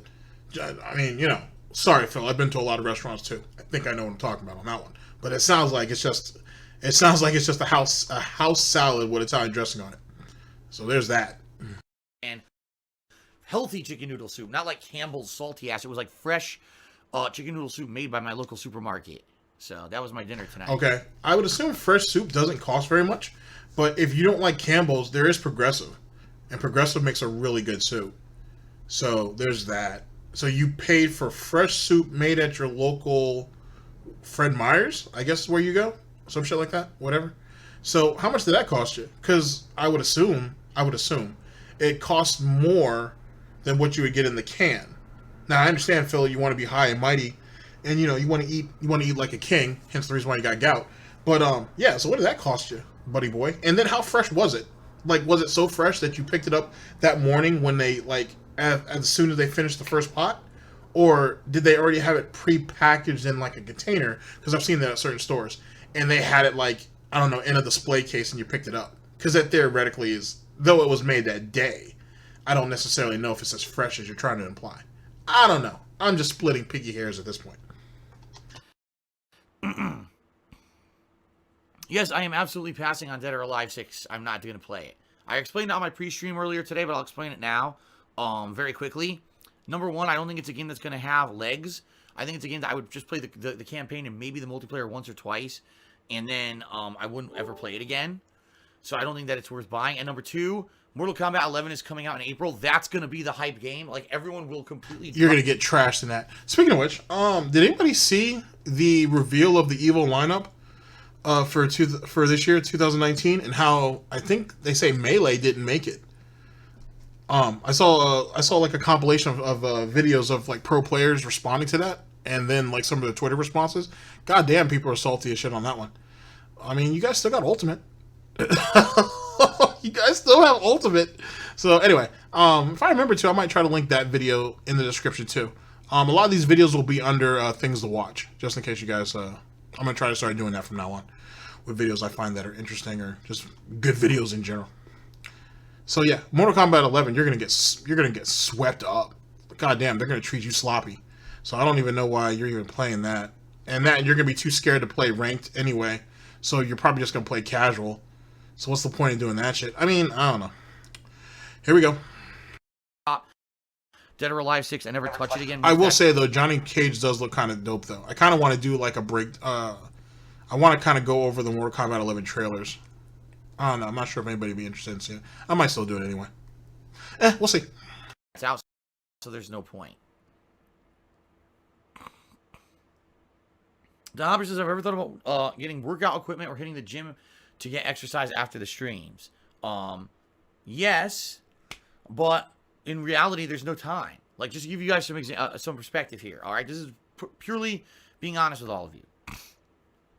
Woke up this morning, washed up, used the restroom, went downstairs with Kat, and you know, did our morning stuff. Kat had a cup of coffee, and you know, I had just some water, I think. Some mornings I'm hungry enough, I'll have breakfast. Some mornings I won't. Why are we going into this much detail? We don't need to know exactly what you guys did. You went to the bathroom, you washed up, you went downstairs, you chatted with Kat, then you went upstairs and started the stream. What's the point of the detail? It doesn't make you seem any more important. Just throwing that out there. Basically spent like 20 minutes with her, talked about the day, what we're going to do today, yada yada. Came up here, got started with work, got the stream going, was in here streaming from 10 o'clock in the morning until 4 p.m. By the time I was out of here, she was already gone to go to work. So what did I do? I went downstairs, made dinner, made a salad, made my soup, ate it, cleaned up, washed everything, cleaned up the house a little bit downstairs. Today was garbage day, so I had to bring out the cans and do a bunch of stuff like that. And by then there was like maybe... Okay, let's jump into that for a minute. So, okay, so you jumped into work. Oh, the bug-eyed look is fucking hilarious. All right, so you jumped into work at, that might be actually a good screenshot. All right, anyway, so you jumped into your stream at 10, went on till 4. Kat was already gone by then. So, since Kat was already up and about, why didn't she clean the house? Just saying, I mean, that's what you brought her there for. I'm not, you know, not saying that's her only purpose in life. I'm just saying that's what she loves doing. You said that, not me. And so why didn't she do that? Also, why didn't she go ahead and pull trash out? Matter of fact, why didn't she go ahead and put your salad together? Or did she put your salad together and just put it in the refrigerator? Same thing with your soup. I don't know, Phil. I don't know, Scooby. Because it sounds like you're trying to make yourself seem more important than what you really are. I find it very hard-pressed that if the house is dirty and, you know, let's say Kat left at like 3... So Kat had like 2.5, 3 hours to theoretically be able to do these things, that she didn't do it. Because Panda used to do that. We're just Piggy money. We're just breaking it all down, layer by layer. Maybe 25, 30 minutes to just like sit. So I watched a little bit of SmackDown from earlier this week that I didn't get a chance to watch. So I watched a little bit of that. Then it was time to come back up here, back to work. Here I am on stream. And as soon as I'm done with this... That's another thing, too. All you do is watch WWE all day. You don't watch anything else? Like, you know what I'm saying? Like, you have, what, Amazon? I don't know if you have Amazon. I don't remember if he has Hulu. I think he has both. I think he has Netflix. You couldn't have watched the documentary or something? Something that kind of expands your horizons? Let's be honest. You're going to go ahead and watch WWE with your typical glass of gin at the end of the night anyway. So, what's the point of watching SmackDown in the middle of the day? And that you don't even really talk about wrestling on your streams. Matter of fact, he makes a point of shitting on people who do because he doesn't want spoilers. So, what's the point? You're not trying to engage into a conversation with WWE. You should, because there are plenty of people in your chat who watch it. Oh, well. That's the tractor logic, I suppose. I'll be uploading, and then I'll be waiting for Kat to get home. Where was the time to work out? See what I mean? Like, my day is work, with very little downtime or relaxation until very late at night. It's very, very late at night. Usually like 11 p.m. my time is when my relaxation time comes into play. That's not the time to be working out. You know what I mean? That's when you're supposed to be going into down mode.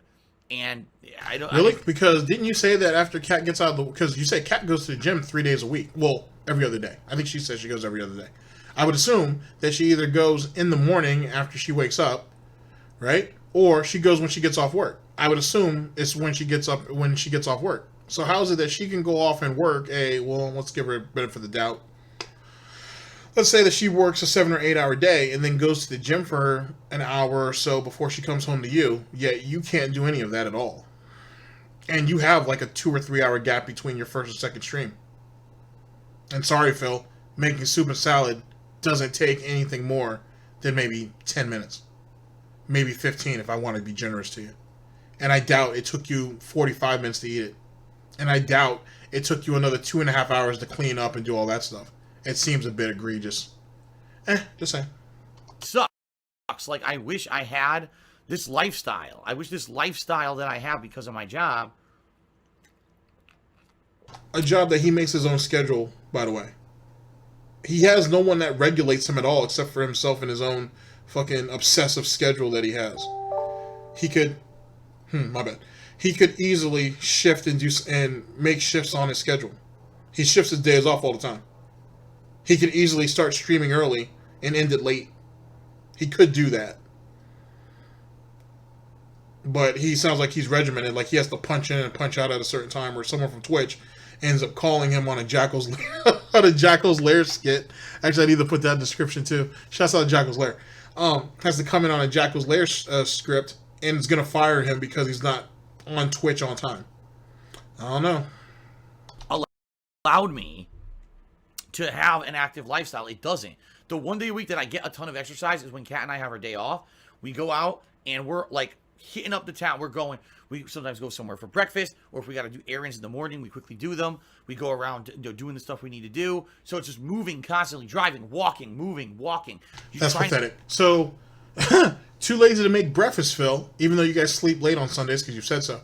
Too lazy to make breakfast, so you guys go out somewhere to eat breakfast, which you're putting it on the credit card, but you said you don't have any money to really be doing that, but you're admitting now that on your days off, you go out to eat breakfast. Matter of fact, you said like a week ago that when you guys go out on your days off, you guys usually get breakfast, so it's not the first time you said this. Then you guys catch like a light lunch, and then you'll catch a dinner before you come home. All the while, you used to say that, we used to go to pet shelters and look at the cats. Then you said you're actually going to pet stores. That's very subtle, and it doesn't really mean much, but the devil's in the details. Then you say that you run around and do all your usual errands and whatnot. Then you say that you go by a couple stores and pick up stuff, spending even more money that you don't have, and yet you still find time to spend it. And then you guys come home, lay around, and she goes to bed, so she's ready to, get ready to go to work the next day or relax or whatever the case may be. So you're telling us that you're spending a whole day walking around. You consider that exercise and spending money that you don't have. Hence, you begging these kids, basically, to give it to you so you can continue to have your lifestyle. Yet you cry poor and say that you don't have money for your taxes and you're scared that your fucking house is going to get taken away from you. Though, on every day off that you get, you seem to find a reason to spend more money. Okay. Alrighty. Get physical activity in. Sometimes we just go to the mall just to go to the mall and walk around. We don't even spend money or buy anything. We just do it to get exercise, So my days off are my days when I get strenuous physical activity in. And actually, it's true, by the time that I get home, because usually we go out like 10 in the morning, we don't come back till like 8, 9 o'clock at night, I'm like dead tired because I'm not used to strenuous activity like that, Could I do exercise equipment? Probably not. And the reason I say that is there's really nowhere to put it. Like, there's no giant empty space in the house to put stuff. People are like, you have this giant house. And I'm like, well, in reality, we have a house, but there's a lot in it, The laundry room is full of shit to wash laundry.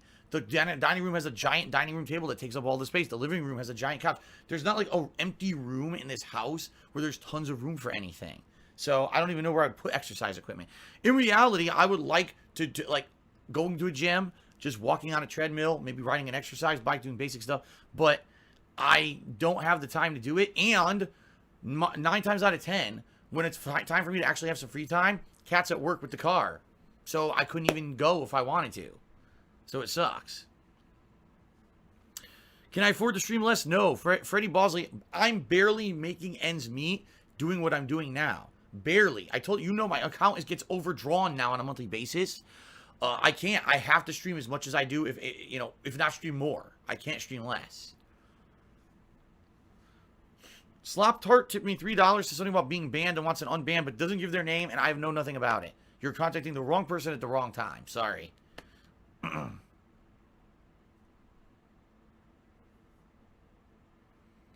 No one wants to see me working out. Oh my god. Someone said, stream yourself working out instead of playing a game.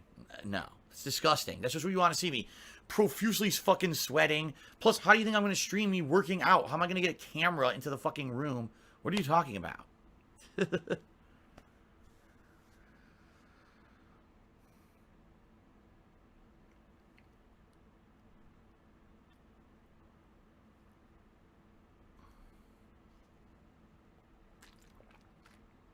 How many push-ups can I do? How the fuck would I know? The last time I did push-ups was in the 2000s.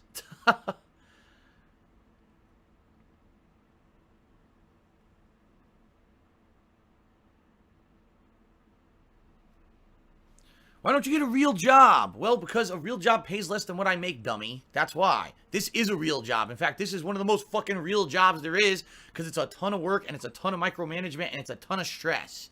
This is definitely a real fucking job that I've done since 2011. Don't tell me something that I've done for a living for almost 10 years is not a real job. That's just ignorance. You are stupid. Okay, so let's peel this back.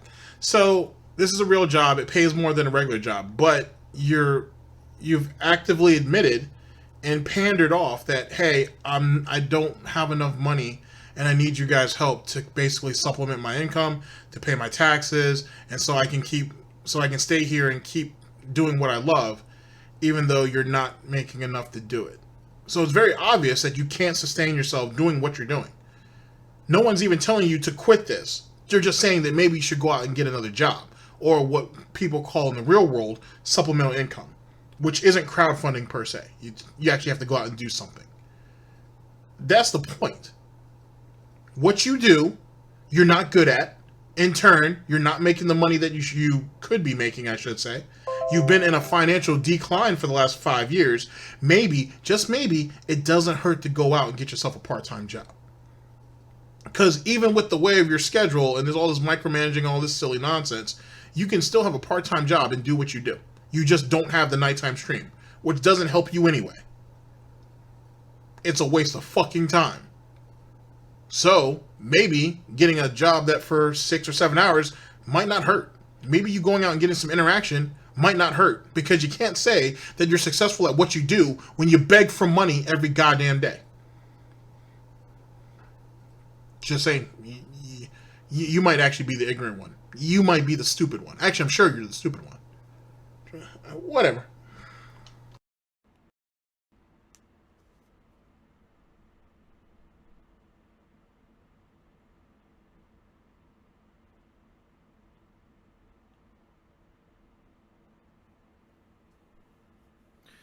What do I think of the quote, true knowledge is knowing that you know nothing?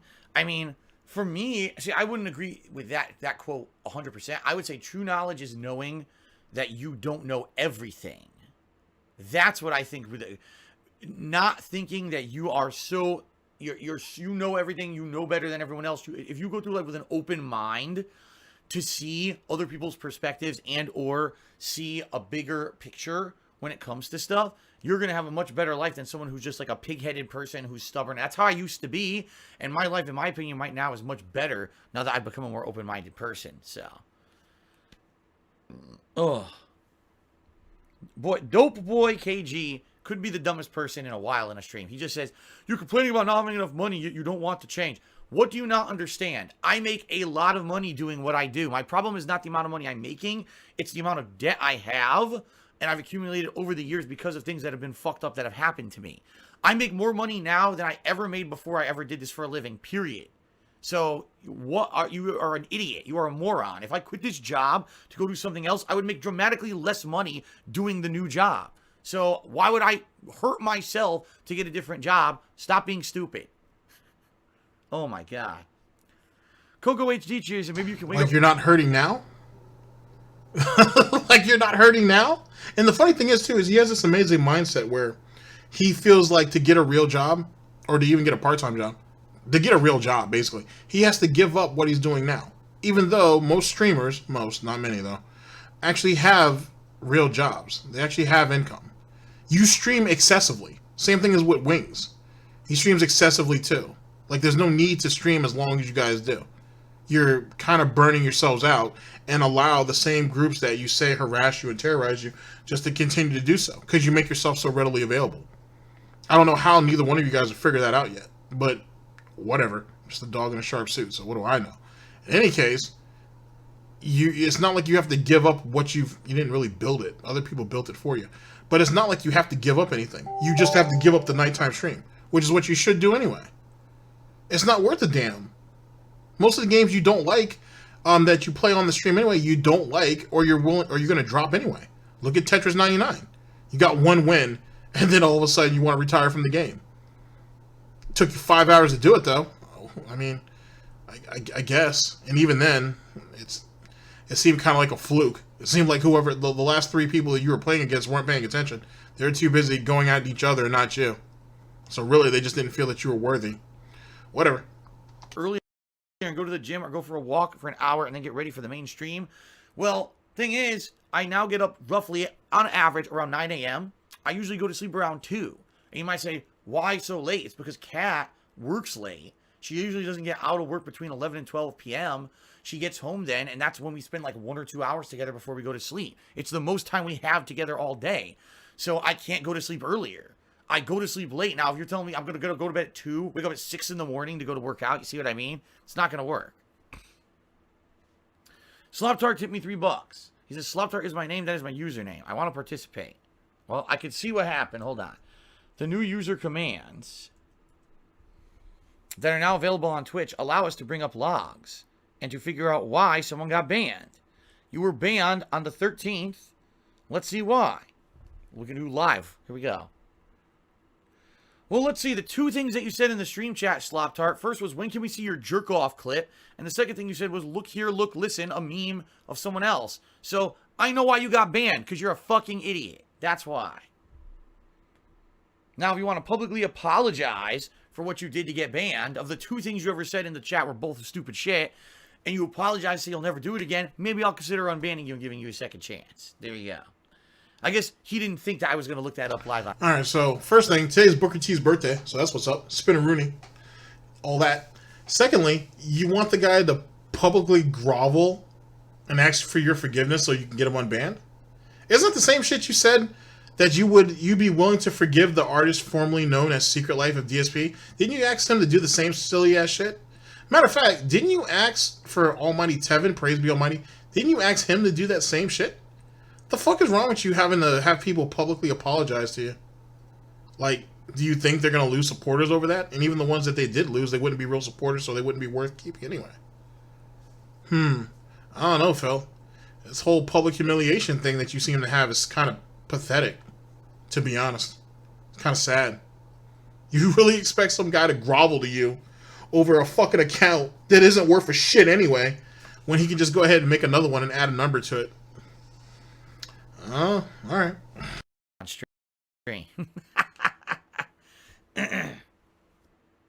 Judicious Echoes just did 1,000-bit cheers that an occasional post-stream sounds great, especially for March going into tax season. I hear ya.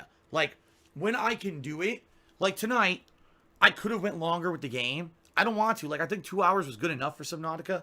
I'm just enjoying just relaxing and talking with you guys for a little bit. So if and when I can do this in March, maybe I will. And you're right. Maybe it'll be a great opportunity for a little bit of extra fundraising or whatever, because I need it, okay? Which, by the way, before we adjourn tonight, I will explain a little bit about March. I'll talk about this on streams tomorrow too, but basically, some things are going to be more supportive than others in March, okay?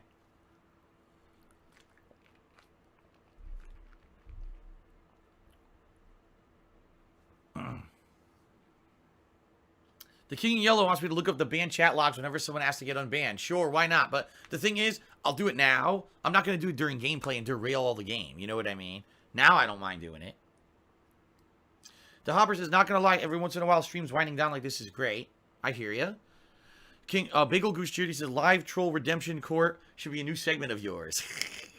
Yes.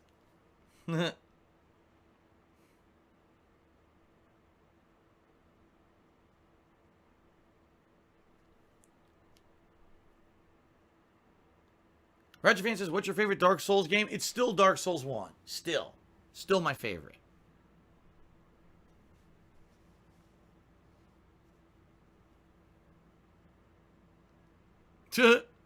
Mexican Surgeon says, this is very chill. I enjoy it more than the gameplay of Subnautica. It's because it is.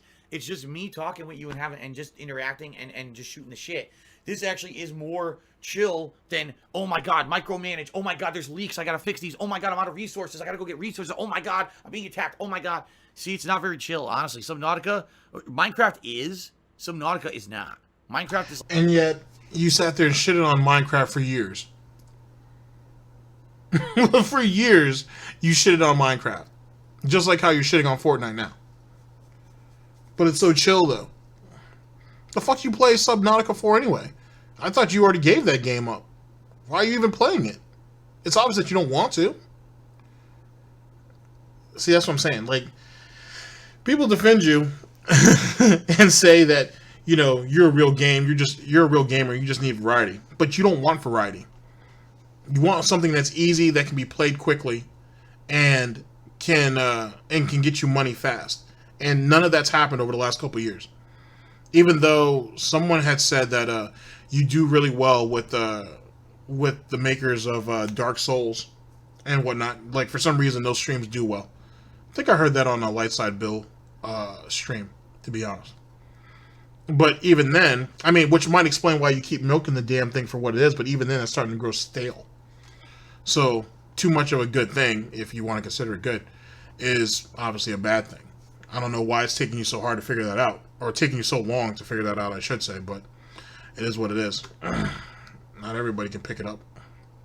Like, you can be chill, you can build things so you don't get attacked, you're fine. You can be self-sufficient. This is like, it's not, I'm sorry. It's still a good game, but it's definitely not a chill thing. It's just not. It's not very chill.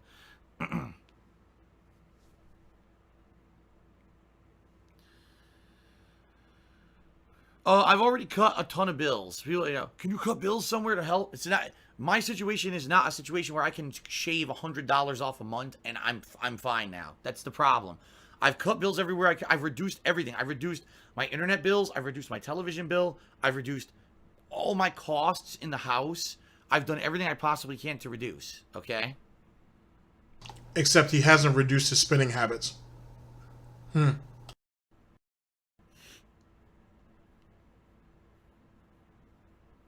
And what is up with this weird thing that him and Wings and have while sniffing their fucking hands? Like, get up and wash your hands or get hand sanitizer or something. But you are clearly sniffing your hands, sir. Well, you still got the smell of fucking Italian soup on it? What the hell, man? Satisfy the Dog says, what's the sub-event for this month? There will not be a sub-event in March.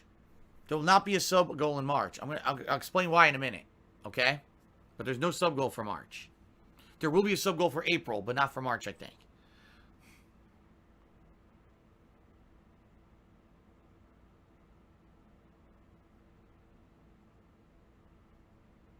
Cut the second internet line. Actually, just so you know, it's actually cheaper for me to keep it.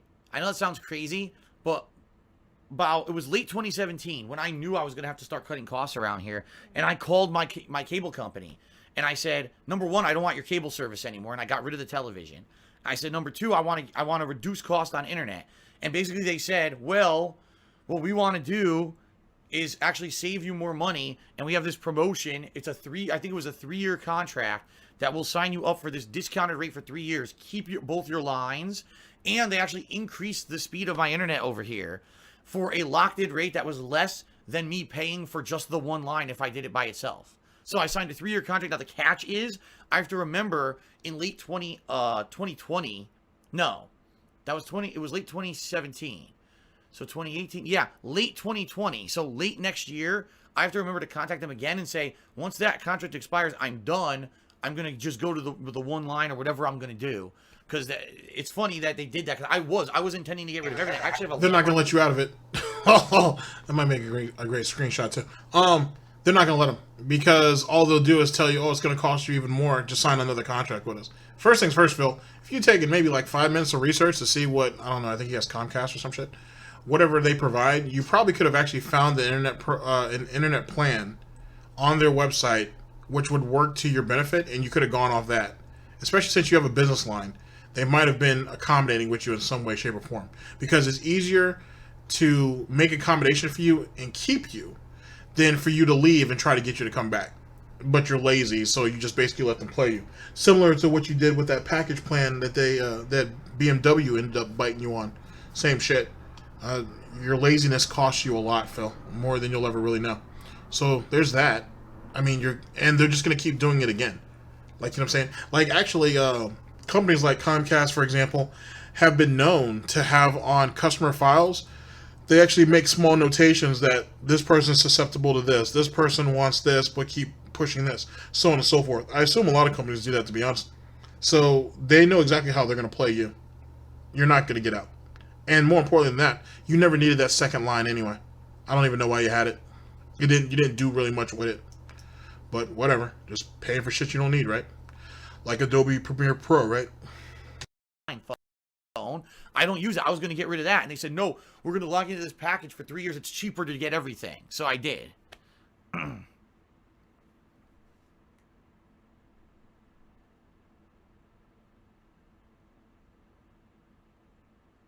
Yeah, that's right, Bambino. That's exactly what was going to happen. For me to cut stuff was actually going to make my bill go up. I did cut out the television, but then they were like, oh, well, now your bill will be this unless you get this special package. I'm like, all I want is the one internet line. It was more expensive. So I said, all right, we'll do the package and we'll reduce the cost.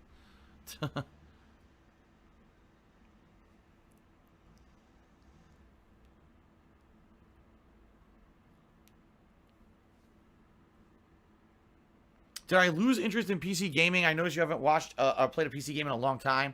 For me, it's not that I lost interest. I cannot play a PC game because I have to capture at one quality for YouTube, stream at another quality for Twitch, because Twitch only has certain limitations that make it lower quality. And when I do that while playing a game on my PC, the whole thing craps out and can't do it. If I had a gaming PC just to play the games, and then I had this dedicated PC here to capture and stream, I could do it. But I don't have that setup, so I can't do PC games anymore. I can only do like indie PC games that don't take up a lot of resources. Those I could still do.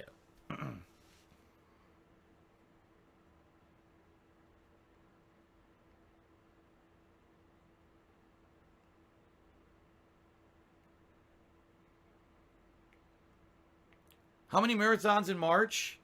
No, one marathon. There will be one special marathon that's going to happen at some point in March. Okay. There will be a retrospective event in March. That's basically kind of another marathon, but sort of a different kind. Instead of me playing games and stuff, it's going to be us watching back vlogs and on previous playthroughs and stuff. So at least 2 special events in March. Okay.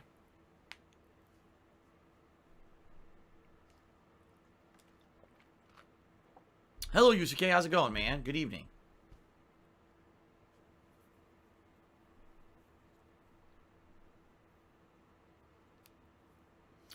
All right, you guys have any more questions, or would you like me to talk a little bit about March and this, the stuff coming up and being serious about March and basically kind of talk about the whole month and what I'll be going through? Is that what you guys would like right now? Because I'm going to do that before I adjourn tonight. This is the new thing that Phil likes to do, right? When he's bored, especially with people in the chat, he just jumps on his phone randomly. He's done that in between gameplays. He's been doing that a lot more recently. It's kind of funny, actually. So basically he's saying, you guys are fucking boring the shit out of me, so I'm going to go ahead and tell you ways you guys can give me money, and then I'm going to go the fuck on my way. Good job, Phil. Good job about pandering to the very people that you're depending on. Well played, sir. Well played. Delete a bunch of emails, too.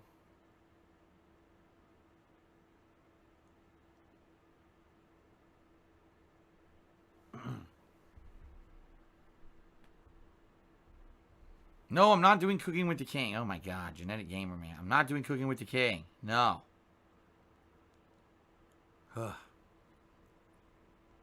All right, here's the deal. Me being honest with you, I'm going to talk about this on pre-streams and everything starting tomorrow as well. March will probably be the most important month ever for me as a content creator because I need to basically raise as many funds as possible, way more than usual. You know, typically I make a certain amount on Twitch every month. It's great. I can't complain. I need to make way more than that in this month. The reason being, my taxes are going to be coming due, federal taxes, in mid-April. I think the exact date is April 17th. I could be wrong there. It could be the 15th. I don't know yet. I'll know when my tax attorney completes my taxes. I just did all my tax work earlier this week, did everything that was required of me, sent it to the tax attorney. Then he wanted more information. I gave it to him, and he's working on it right now. Didn't give me a commitment of when they will have... Now, here's the thing. You do this every year, right? You still haven't figured out a way to put your... you still haven't figured out a way to keep all of your receipts and make sure to, in advance, you can do this in advance, make sure that all the different companies that you're with send you all your tax documentation. You haven't figured out a way to organize any of this stuff yet. Like, not at all. Like, you have not figured out, in all the years you've been doing this, you still haven't figured out how to do that. And why do you wait until the last goddamn minute? You know when your cutoff is for the year. So just have it all together. This should be easy. You should literally have everything organized from basically the first month at the very bottom of the stack to the most recent at the top. And literally just staple it or paper clip it or whatever and just ship that all off to them. Or whatever the case may be. Because they did last year, they gave him a physical folder, even though that's a funny little thing in itself. Since they gave you allegedly a physical folder with all of your tax information in it, it makes one believe that you actually had to hand it off to the actual tax professional itself, because I doubt that you're using your scanner to scan each and every one of your receipts and send it off. And for what you do, unless you really are just a fucking louse and you don't know how to organize for shit, it shouldn't take you more than an hour or two. It makes one wonder. Because remember, originally Phil said it was going to take him like 2 or 3 days, 2 or 3 evenings, I should say, to do his taxes. And then he sat there and did like updates on the tweets and everything. It actually mirrors exactly what he did for what he did in the 2017 tax season. But he said it took him about 5.5 hours. His eyes were burning. Funny stuff. There's a Mr. Huff Stuff video out on that, by the way. This year, it took him 4 and some change. Maybe it took him 5. I don't know. He complained the same goddamn way, though. But then he said that I'll be back for those next 2 streams. I don't have to miss them. And you haven't made a lick of money on either one. Well, at least one. So, you see how it's not really panning out for you, Phil. It's really not. And like I said, if you're this disorganized, and you literally waited till the end of February to get your shit together, this should have been easy, man. Remember, ladies and gentlemen, he has a business major, so he knows what he's doing, right? Answer for me of how much I owe and all that, but they're supposed to let me know sooner rather My than bad, later. a business degree. I told them chances are in April I may be traveling to go to Connecticut to visit my parents, and therefore if that's the case, that's even less time for them to finish it and give me what I need to sign off on forms and have it filed. In addition to that, I told them the earlier you tell me how much I owe, the better it is for me, because I can figure out how much I need to raise. Okay. So I've got this huge amount of money that I know I'm going to owe the federal government. All right. I know it. And I'm very nervous because... But he doesn't owe it all at once, though. So give yourself a second, Phil, and not chew on that ham hock there for a minute. And let's try to be a bit honest about this. He doesn't have to cough up the 20+ grand up front in April. He doesn't.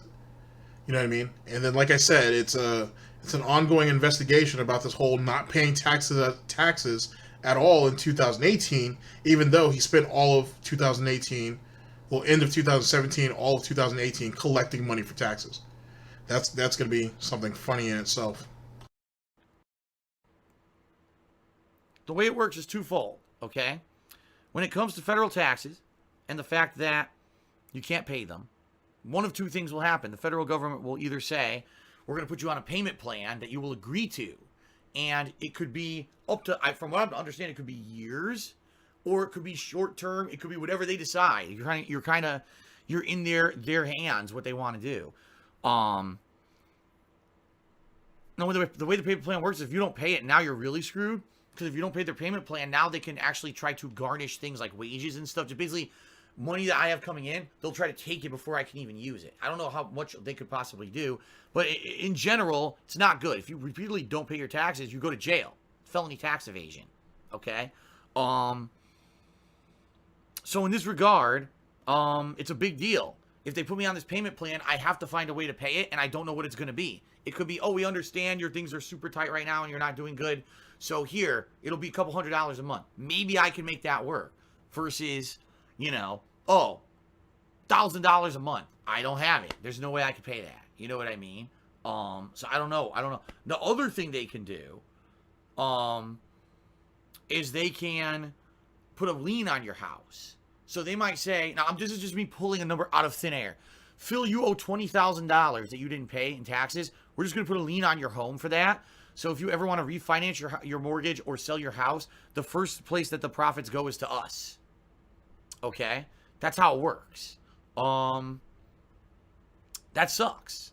Because that means that, remember, the big thing that I'm hoping for to eventually get out of debt is a refinance of my home. I have a lot of equity in this house. I've lived here since 2014, and the home value has gone up every year I've lived here. Actually, that's the point I was going to bring up on another broadcast, but we'll do it now. So he's been living there since 2014, yeah? He's been trying to refinance his home since 2015. So literally, as soon as he got there, not even, probably less than a full calendar year of him getting there, he's been trying to refinance his home. Because he said it in another video, Snort Burnell video that I need to go over, that he's been trying to refinance his home for like the last 3 years or 4 years. So literally not long after he got there, he was trying to refinance his home. Oh boy, oh boy, oh boy. See, that's the reason why he doesn't want to give it up. Because he believes that he has so much money on the table that he doesn't want to lose it.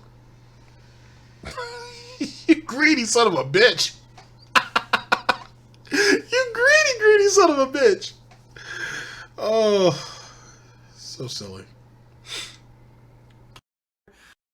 To the point where I know eventually I can refinance this house. And when I do that, what I want to do is take all of my shitty credit card debt, loan debt, all this debt that I have that's considered bad debt, put it into the mortgage, dramatically reduce my monthly payments, and now that extra money goes to the taxes, goes to paying the things that I'm having trouble paying right now. The problem right now is I have an insane amount of this bad debt, or credit card, loan debt. It's considered bad debt, and it's exponential interest rates.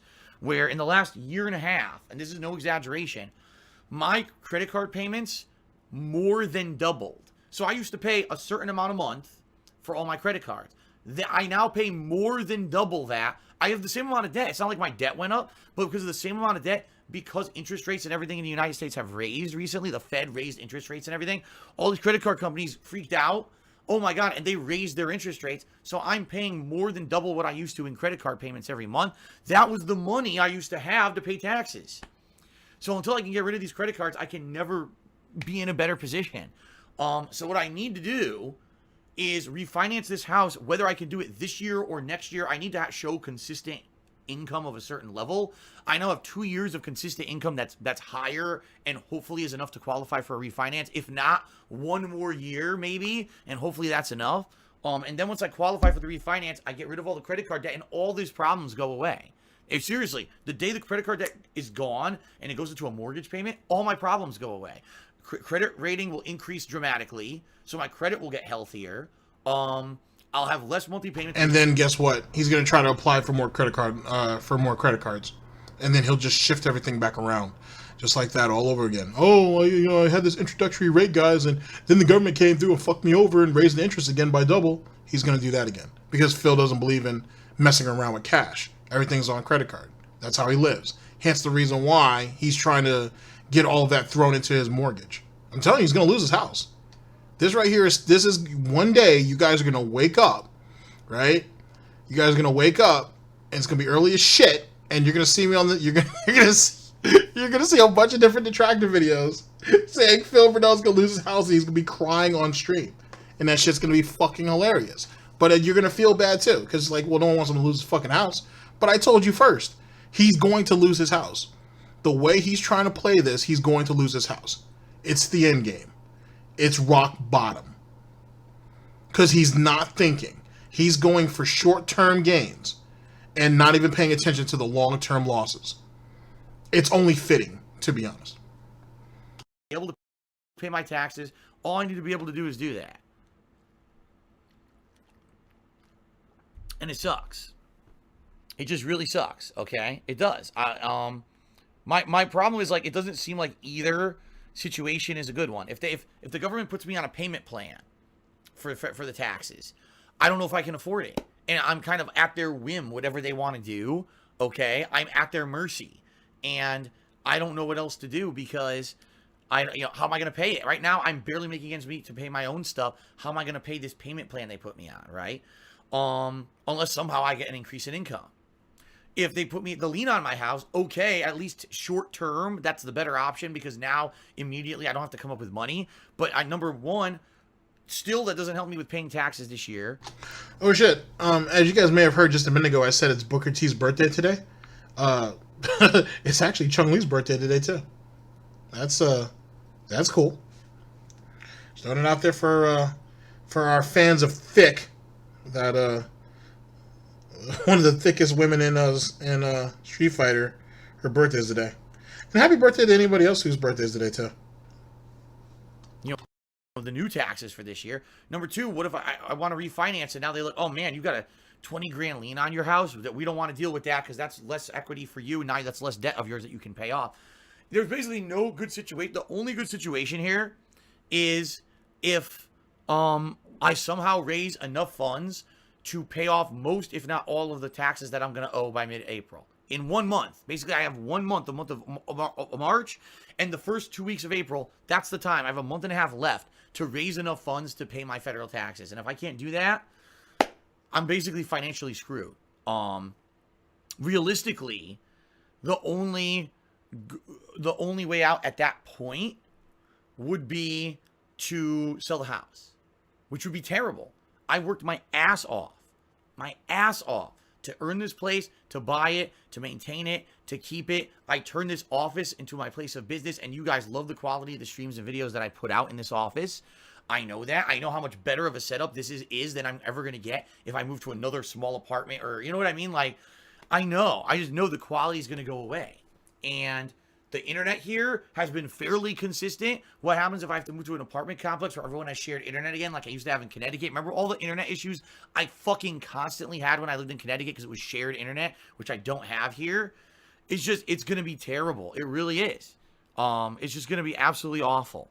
And plus, if I had to move out of here, all right, if I had to move out of here to move somewhere else, now you're talking looking for a new place, preparing this house for sale, which I'm not going to have time to do unless I stop working. So now you're talking stop work to do this. You know what I mean? Like, it's not feasible. It's just not fucking feasible to do this. It sucks that I'm in this situation. So I really don't know. There's like no way out. It's like the only way to get out of the situation clean without horrible consequences is to raise enough funds to at least knock out the majority of the taxes that I'm going to owe in April in a month and a half. And I don't know if I'm going to be able to do it. Even with all of you guys being as generous as you possibly can and coming out and saying we support you and we love what you do. We want you to succeed. We don't want you to lose your house here. Here's a little bit of help. Even with all of you doing that together, I don't know if it's going to be enough. I'm nervous. I don't know what to do, man. I don't. I guess we'll see. So let's be honest here. In the month of March, what's going to happen and what can you do to help? All right. The bottom line is that in order for you to be directly supportive now moving forward with this tax situation, there's multiple ways you can help. Pledging to my Patreon, still okay. That's still fine. Buying something for my Teespring, that's okay. That's still good for now. Or tipping me, okay? Cheering and subbing, I still appreciate. They're still great, but it actually takes 2 months of processing time for any cheers or subs to actually translate into anything that will benefit me at all. So you're talking, if you do that in March, I don't see it until May. It's too late to help with the taxes. You see what I mean? So at this point, I'm at like, this is the limit now. This is the. But if you're not going to be able to pay your taxes on time either which way, then what's the difference? Just saying.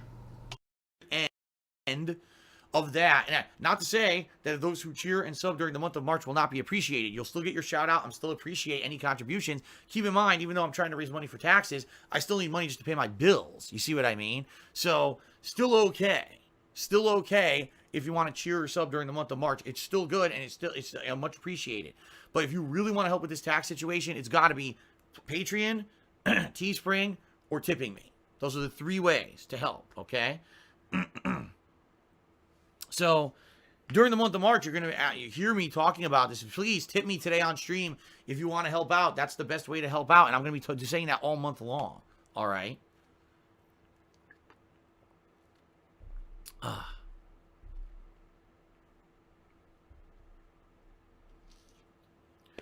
Dope Soap says, didn't you say if worst comes to worst, selling the house would be the last thing you did and that you could claim bankruptcy or default and stop making payments for the condo? Well, let's talk about those things. If I just default and don't pay for the condo in Connecticut, a few things happen. Number one, legally, I still have to pay the condo association dues because as long as that home is still legally in my name, I'm legally responsible for that. And if I don't pay those, they could actually sue me, which would really fuck me over. So I have to still pay those. Those are still $350 a month. All right. I could stop just paying the mortgage on the place in Connecticut, and that would be about $1,000 a month extra. That still wouldn't be enough to pay taxes. It still wouldn't be enough to do much. Okay, it would help, but it wouldn't help much. What would end up happening is the mortgage company would come after me. I would just outright tell them, I'm not talking to you. I'm abandoning the property. I cannot afford it anymore. It's up to you to start foreclosure proceedings and do what you need to do. The only information you need from me moving forward is to tell me when you foreclosed on the property, period. And I'm done with you. And then I could just completely ignore them and never answer them again. But potentially, from what I'm to understand, it could take like years. It could take like a year for them to even begin formal foreclosure proceedings. So I'd still be stuck with that condo for like a year, 2 years. And by the way, the moment you stop paying a mortgage, your credit goes, ooh, into the toilet. Not just that, with his toilet humor. He only has, I think he said he only has a couple more years left on it. When I mean a couple, I probably, let's say a few. So he probably has like 5 or 6 years left on that mortgage anyway. He's better off just sticking it out and then owning it outright. Just saying, he might as well. Now the problem that we're talking about is if my credit score goes insanely low, the credit companies who I have credit cards with are now going to contact me and be like, oh, Phil, well, guess what? We're canceling all your credit cards because your credit went so bad. We don't want you to be our customer. They don't actually do that. That's a lie, too. There are certain companies, because I actually took the time to look this up. There are certain companies like American Express that would, if they felt like it was a threat to their interest, would reduce his credit line, but no one's going to just out now be like, oh, we're going to cancel your credit cards. Especially if he has active balances on it. They're not going to do that. That doesn't make sense. So why would he lie about some dumb shit like that? Makes no sense. It really just comes back to the fact that he just doesn't know. And that's fine. But then say it hypothetically. Don't just come out there and state it as fact. Anymore. You still owe what you owe, but you can never use the credit cards again. Well, I hate to tell all. Well, why the fuck would they? So think about what you just said there for a minute. Why would they cancel your credit card when you have active balances on it? And the more that you use it, the more interest they're going to charge on you. They don't have a reason, nor do they need to take the risk of increasing your credit limit, but there's no reason to actually take it all away from you, especially if you have active balances. It just doesn't make any sense, Phil. If that was really the case, they'd waited until they have all their money in full. And even then, they won't cancel your card. That doesn't help them either. God damn it, Phil, you're stupid. Credit cards are what I use to pay everything because I have no money. All my money goes to pay the debt. So I need to have freedom of credit. Or if I don't have a little bit of freedom of credit, I can't even buy games. I wouldn't be able to buy the games for... And that's why the credit card companies wouldn't, more than likely won't reduce his credit line, and certainly why they wouldn't go ahead and cancel his card. Because as most of you know, I'm sure all of you know, credit card companies share your information for obvious reasons. So they have people that are analysts, because we know a few, who actually go through and look at people's credit activities. And off that, they determine And that's one of the ways they determine exactly how much they should give you when credit increases come about. Also, whatever your income is, and so on and so forth. Phil's a sucker. The credit card companies love people like Phil because he's someone who's going to spend years paying off stuff that he could have taken care of in like 8 months. But because he's so lazy and he's so stupid, that's why they don't mind extending introductory rates to him, and they didn't mind him sitting there passing that shit around because he thought he was getting over when he was doing that. But really what he was is they were all pimps, and they all just kept pimping him out. And whoever it was that ended up basically whoever's lap he fell into last, they had to wife him. And that's it. And until he gets his credit score back up and reduce some of his reduce the amount on some of those credit cards, that whatever company that is going to have to just hold on to him, or companies, I should say. It is what it is. But credit card companies love people like Phil.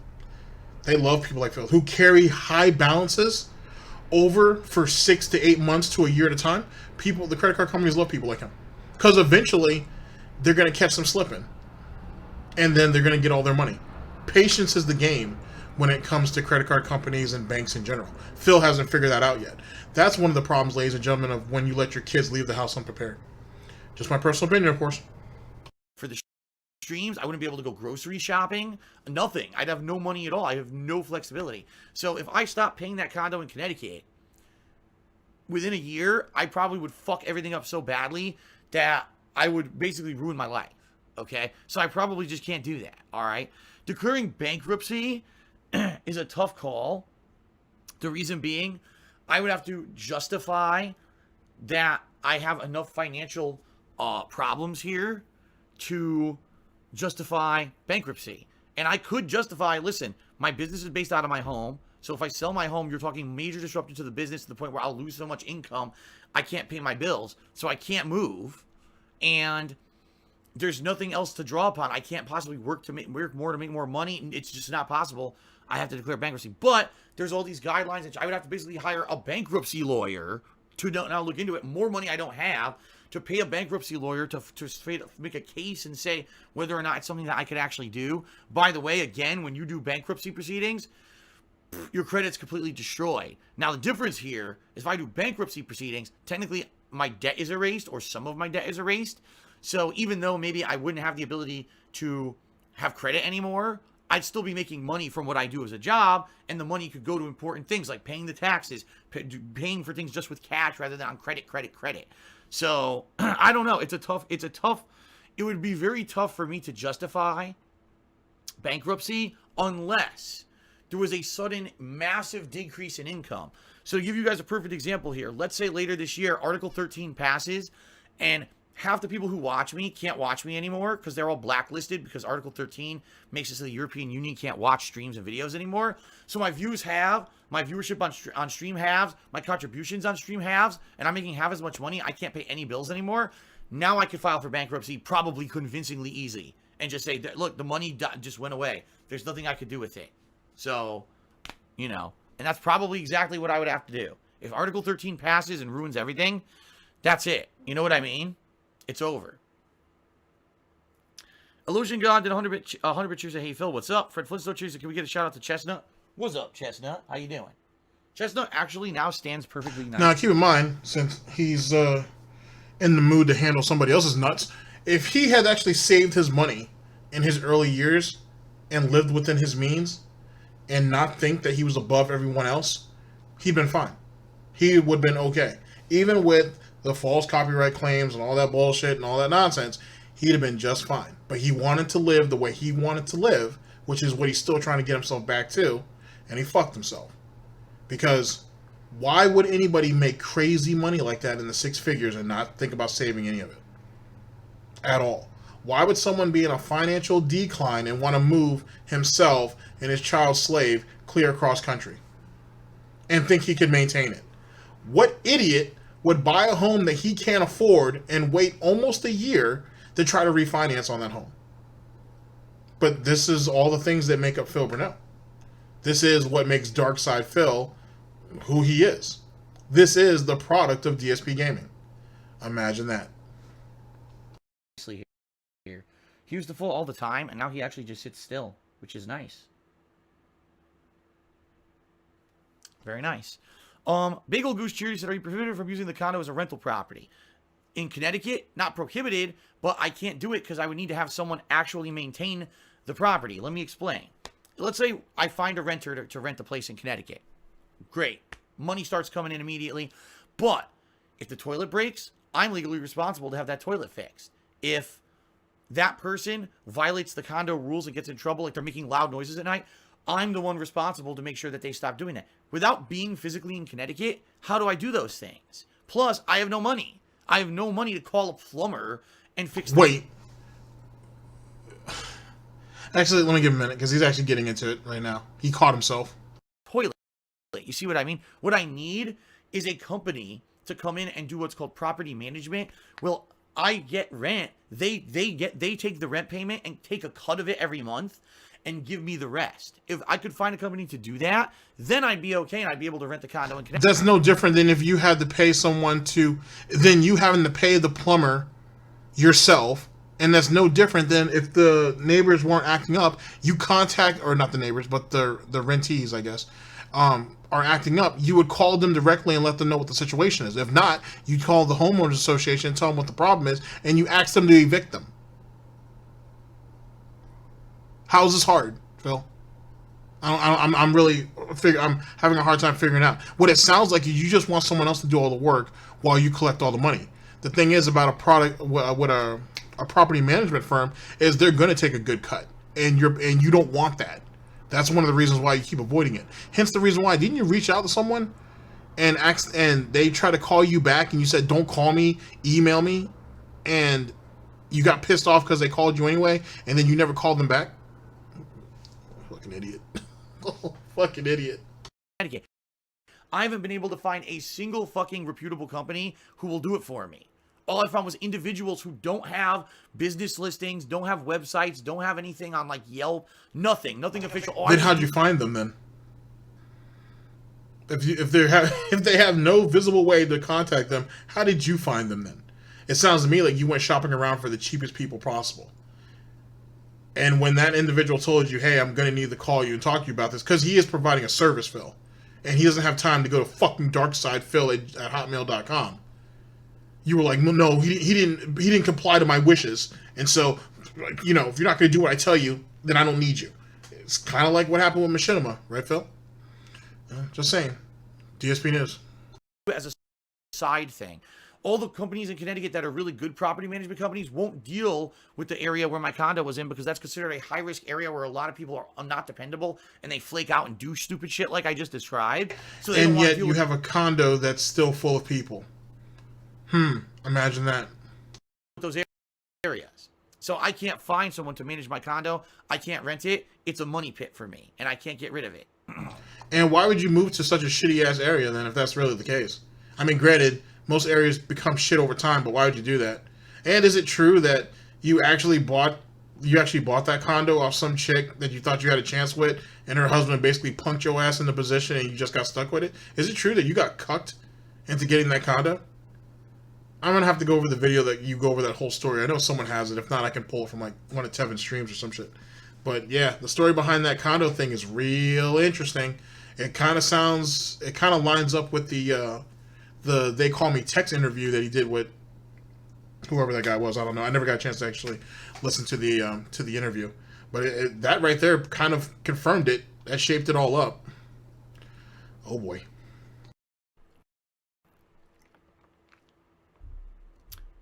Piscu just did a 100-bit cheer. Thank you very much, Piscu. Dope Soap cheers that we'd be willing to put total tips and a goal counter for the whole month so people can know exactly how much to give. The problem with that would be, number one, I don't have the total. I don't know what I owe. Until I know what I owe, I can't do that. Number two, you know what a nightmare it would be to do a running total of tips for the entire fucking month? I can't even do it for the day. Like, I do my first stream. Now he can't count money. Mr. Valedictorian can't count money now. That's great. Now we can't count money anymore. We're illiterate. Quite literally. Oh my god. Wow, Phil. I don't know what's up with the education system in Connecticut, but that's a problem. You can't write down your total tips at the end of each stream and just put it on a sheet of paper and just accumulate it each and every day. Kind of like how you keep putting shit on that fucking calendar. You can't write down what your total tips were for each day on your calendar next to your new release. You're sad. Look at you. Look at you. I'm literally lapping you. I'm literally lapping you right now. I'm not even trying. God damn. No wonder you don't like Tevin.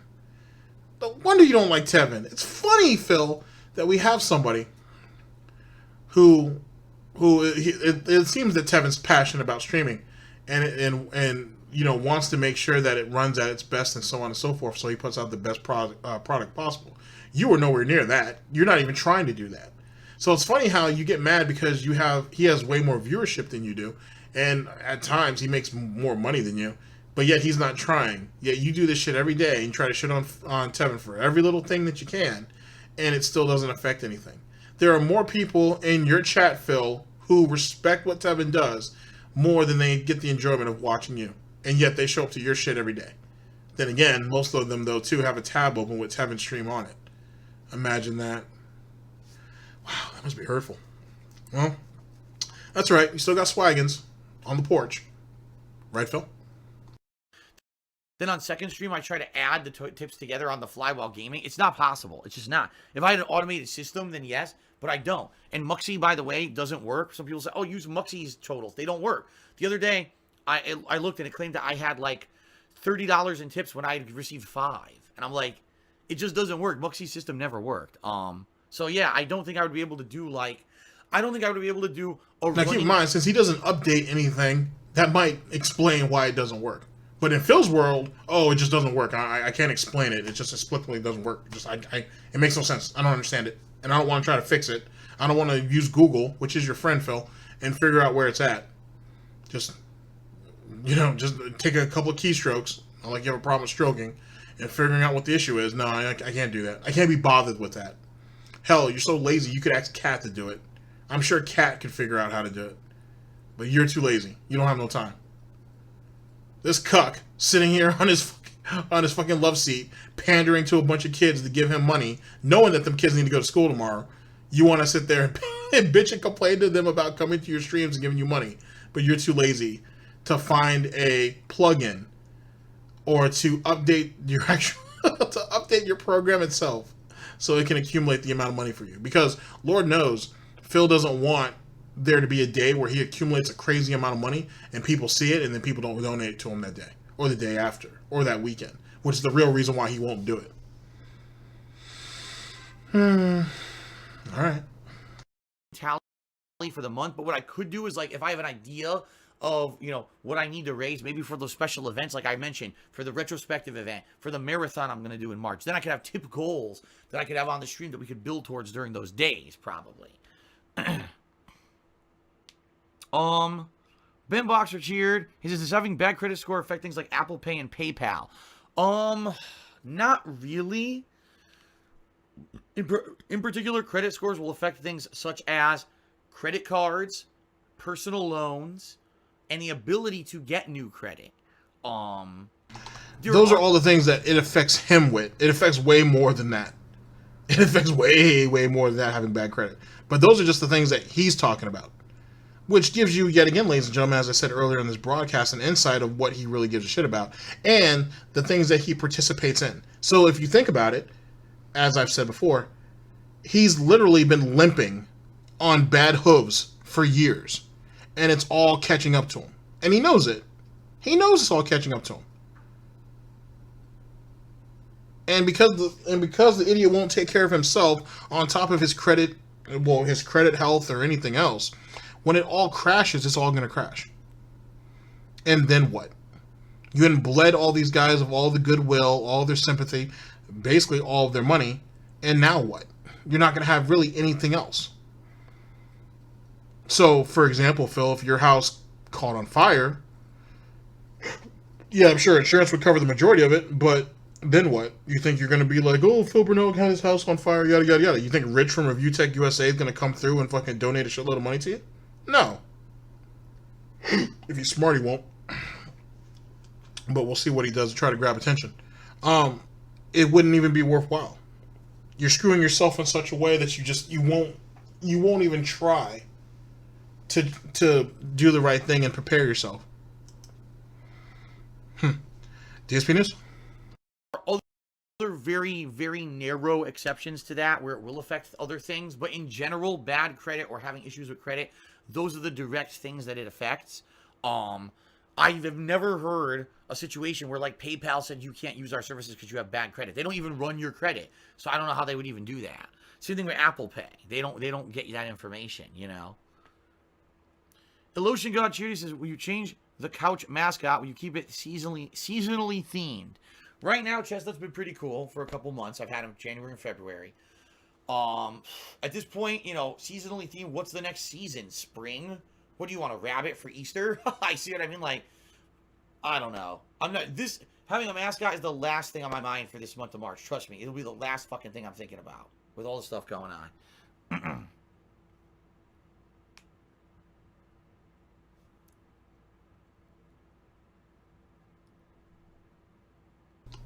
I mean, first off, that's not even a burden on him anyway, because didn't Cat buy those? All he has to do is ask Cat, hey, can you pick up one of these on your way to work or something? Or on your next day off, which is probably what's going to end up happening anyway. So, don't know what the point is of that petty excuse.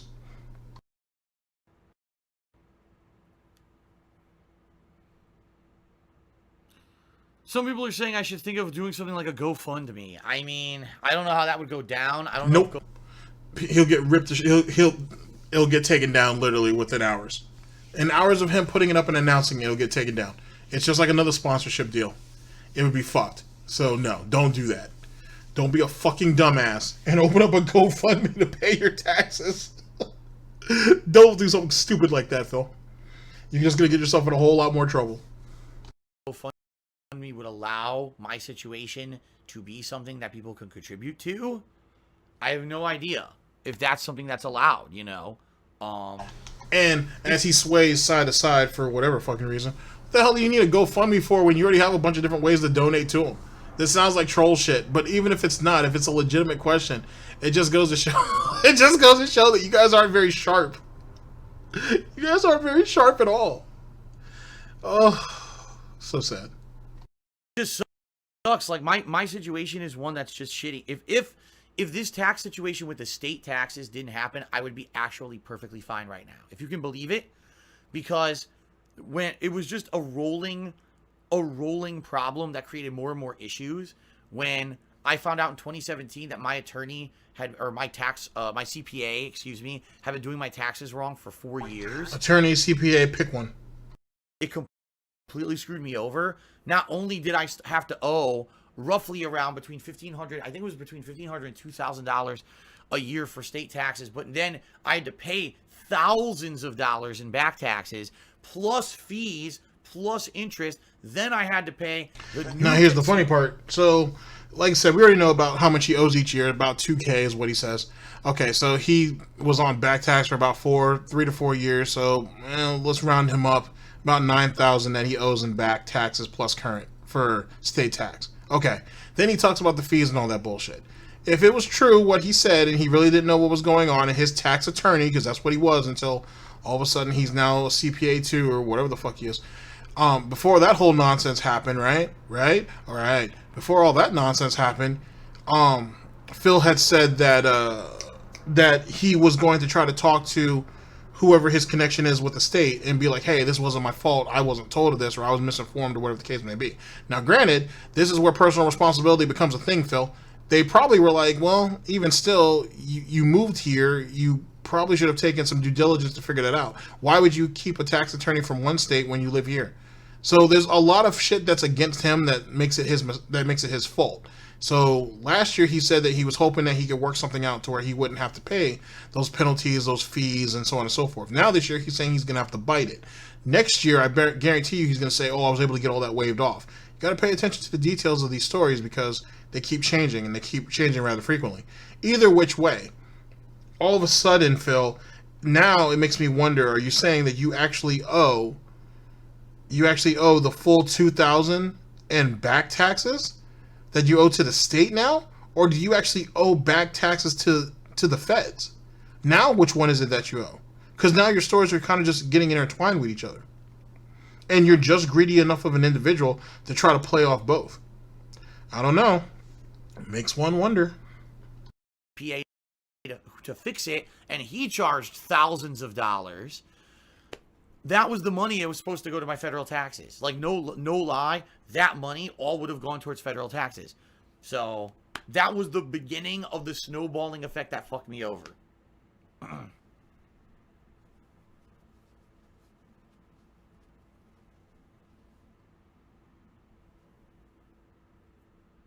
Dope Soap, I mean, he just cheers it. I think if you played with subs and random people, you make more money. That doesn't make any sense. It doesn't. That is not going to bring in significant. I used to do fan events, right? They didn't bring in anything significantly new. All it did was for the longtime fans or whatever, they would feel a little bit appreciated, which I get. But then people started ruining those events with trolling, and it didn't make sense to do them anymore. That's not a good idea. Not gonna happen. Now, funny thing is you obviously wanted to call him an idiot, and you decided not to.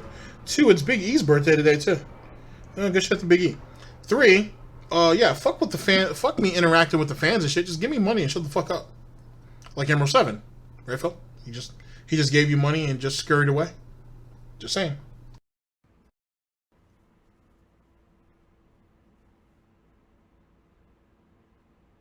Bagel Goose, what you're saying doesn't apply. So I appreciate you trying to think of ideas. What you're saying does not apply to my situation. So,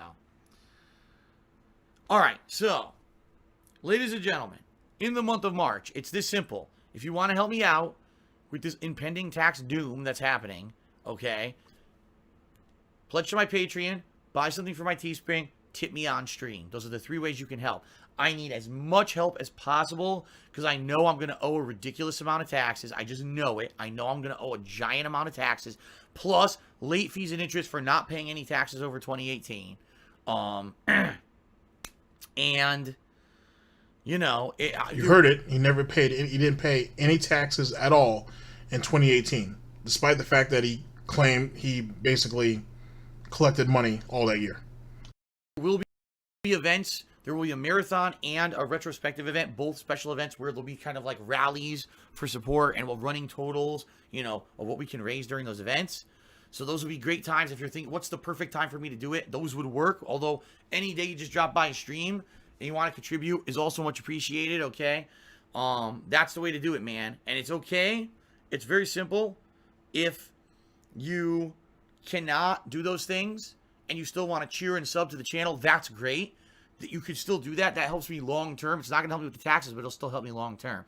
The reason why I'm not doing a sub goal for the month of March is this simple. I need to push people towards the funding that's going to help me with my taxes. I need people to pledge to Patreon, buy things from Teespring, and tip me. If I do a sub goal, now I'm pushing them towards another funding method. That's not going to help me with this thing I need to take care of right away, okay? That's why there's no sub goal in March, but it will return in April. Okay. All right, guys. Well, I guess that's it. I've chilled with you, and I told you about the situation. I'll talk about this stuff on pre-stream tomorrow. So just so you guys know, tomorrow is going to be this Toe Jam and Earl game. If I can buy it, I'm going to try right now. And the return of Black Ops 4 Blackout. Okay? Hope to see you all tomorrow for a fun full day of streaming. If you can't make it by tomorrow, you know, I'll be streaming. Oh, my God. Yeah, scary, ain't it? Now, the question is, right, is why would he have that?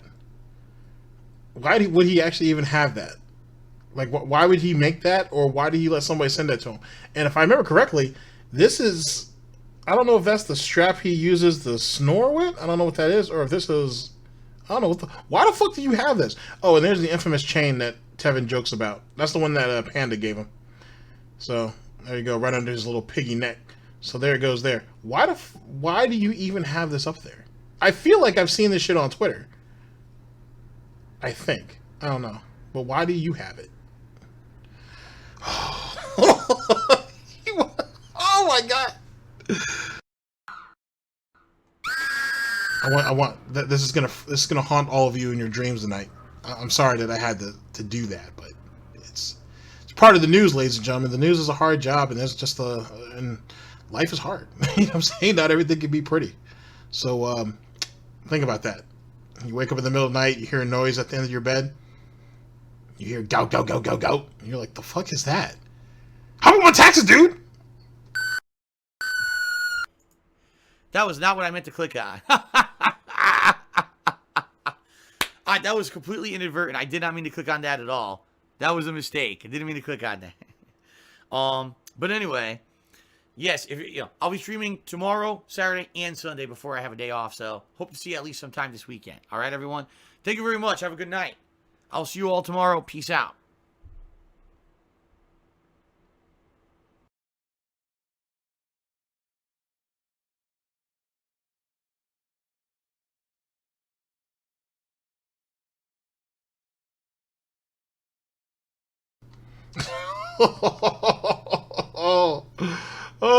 That's special. That's really, really special.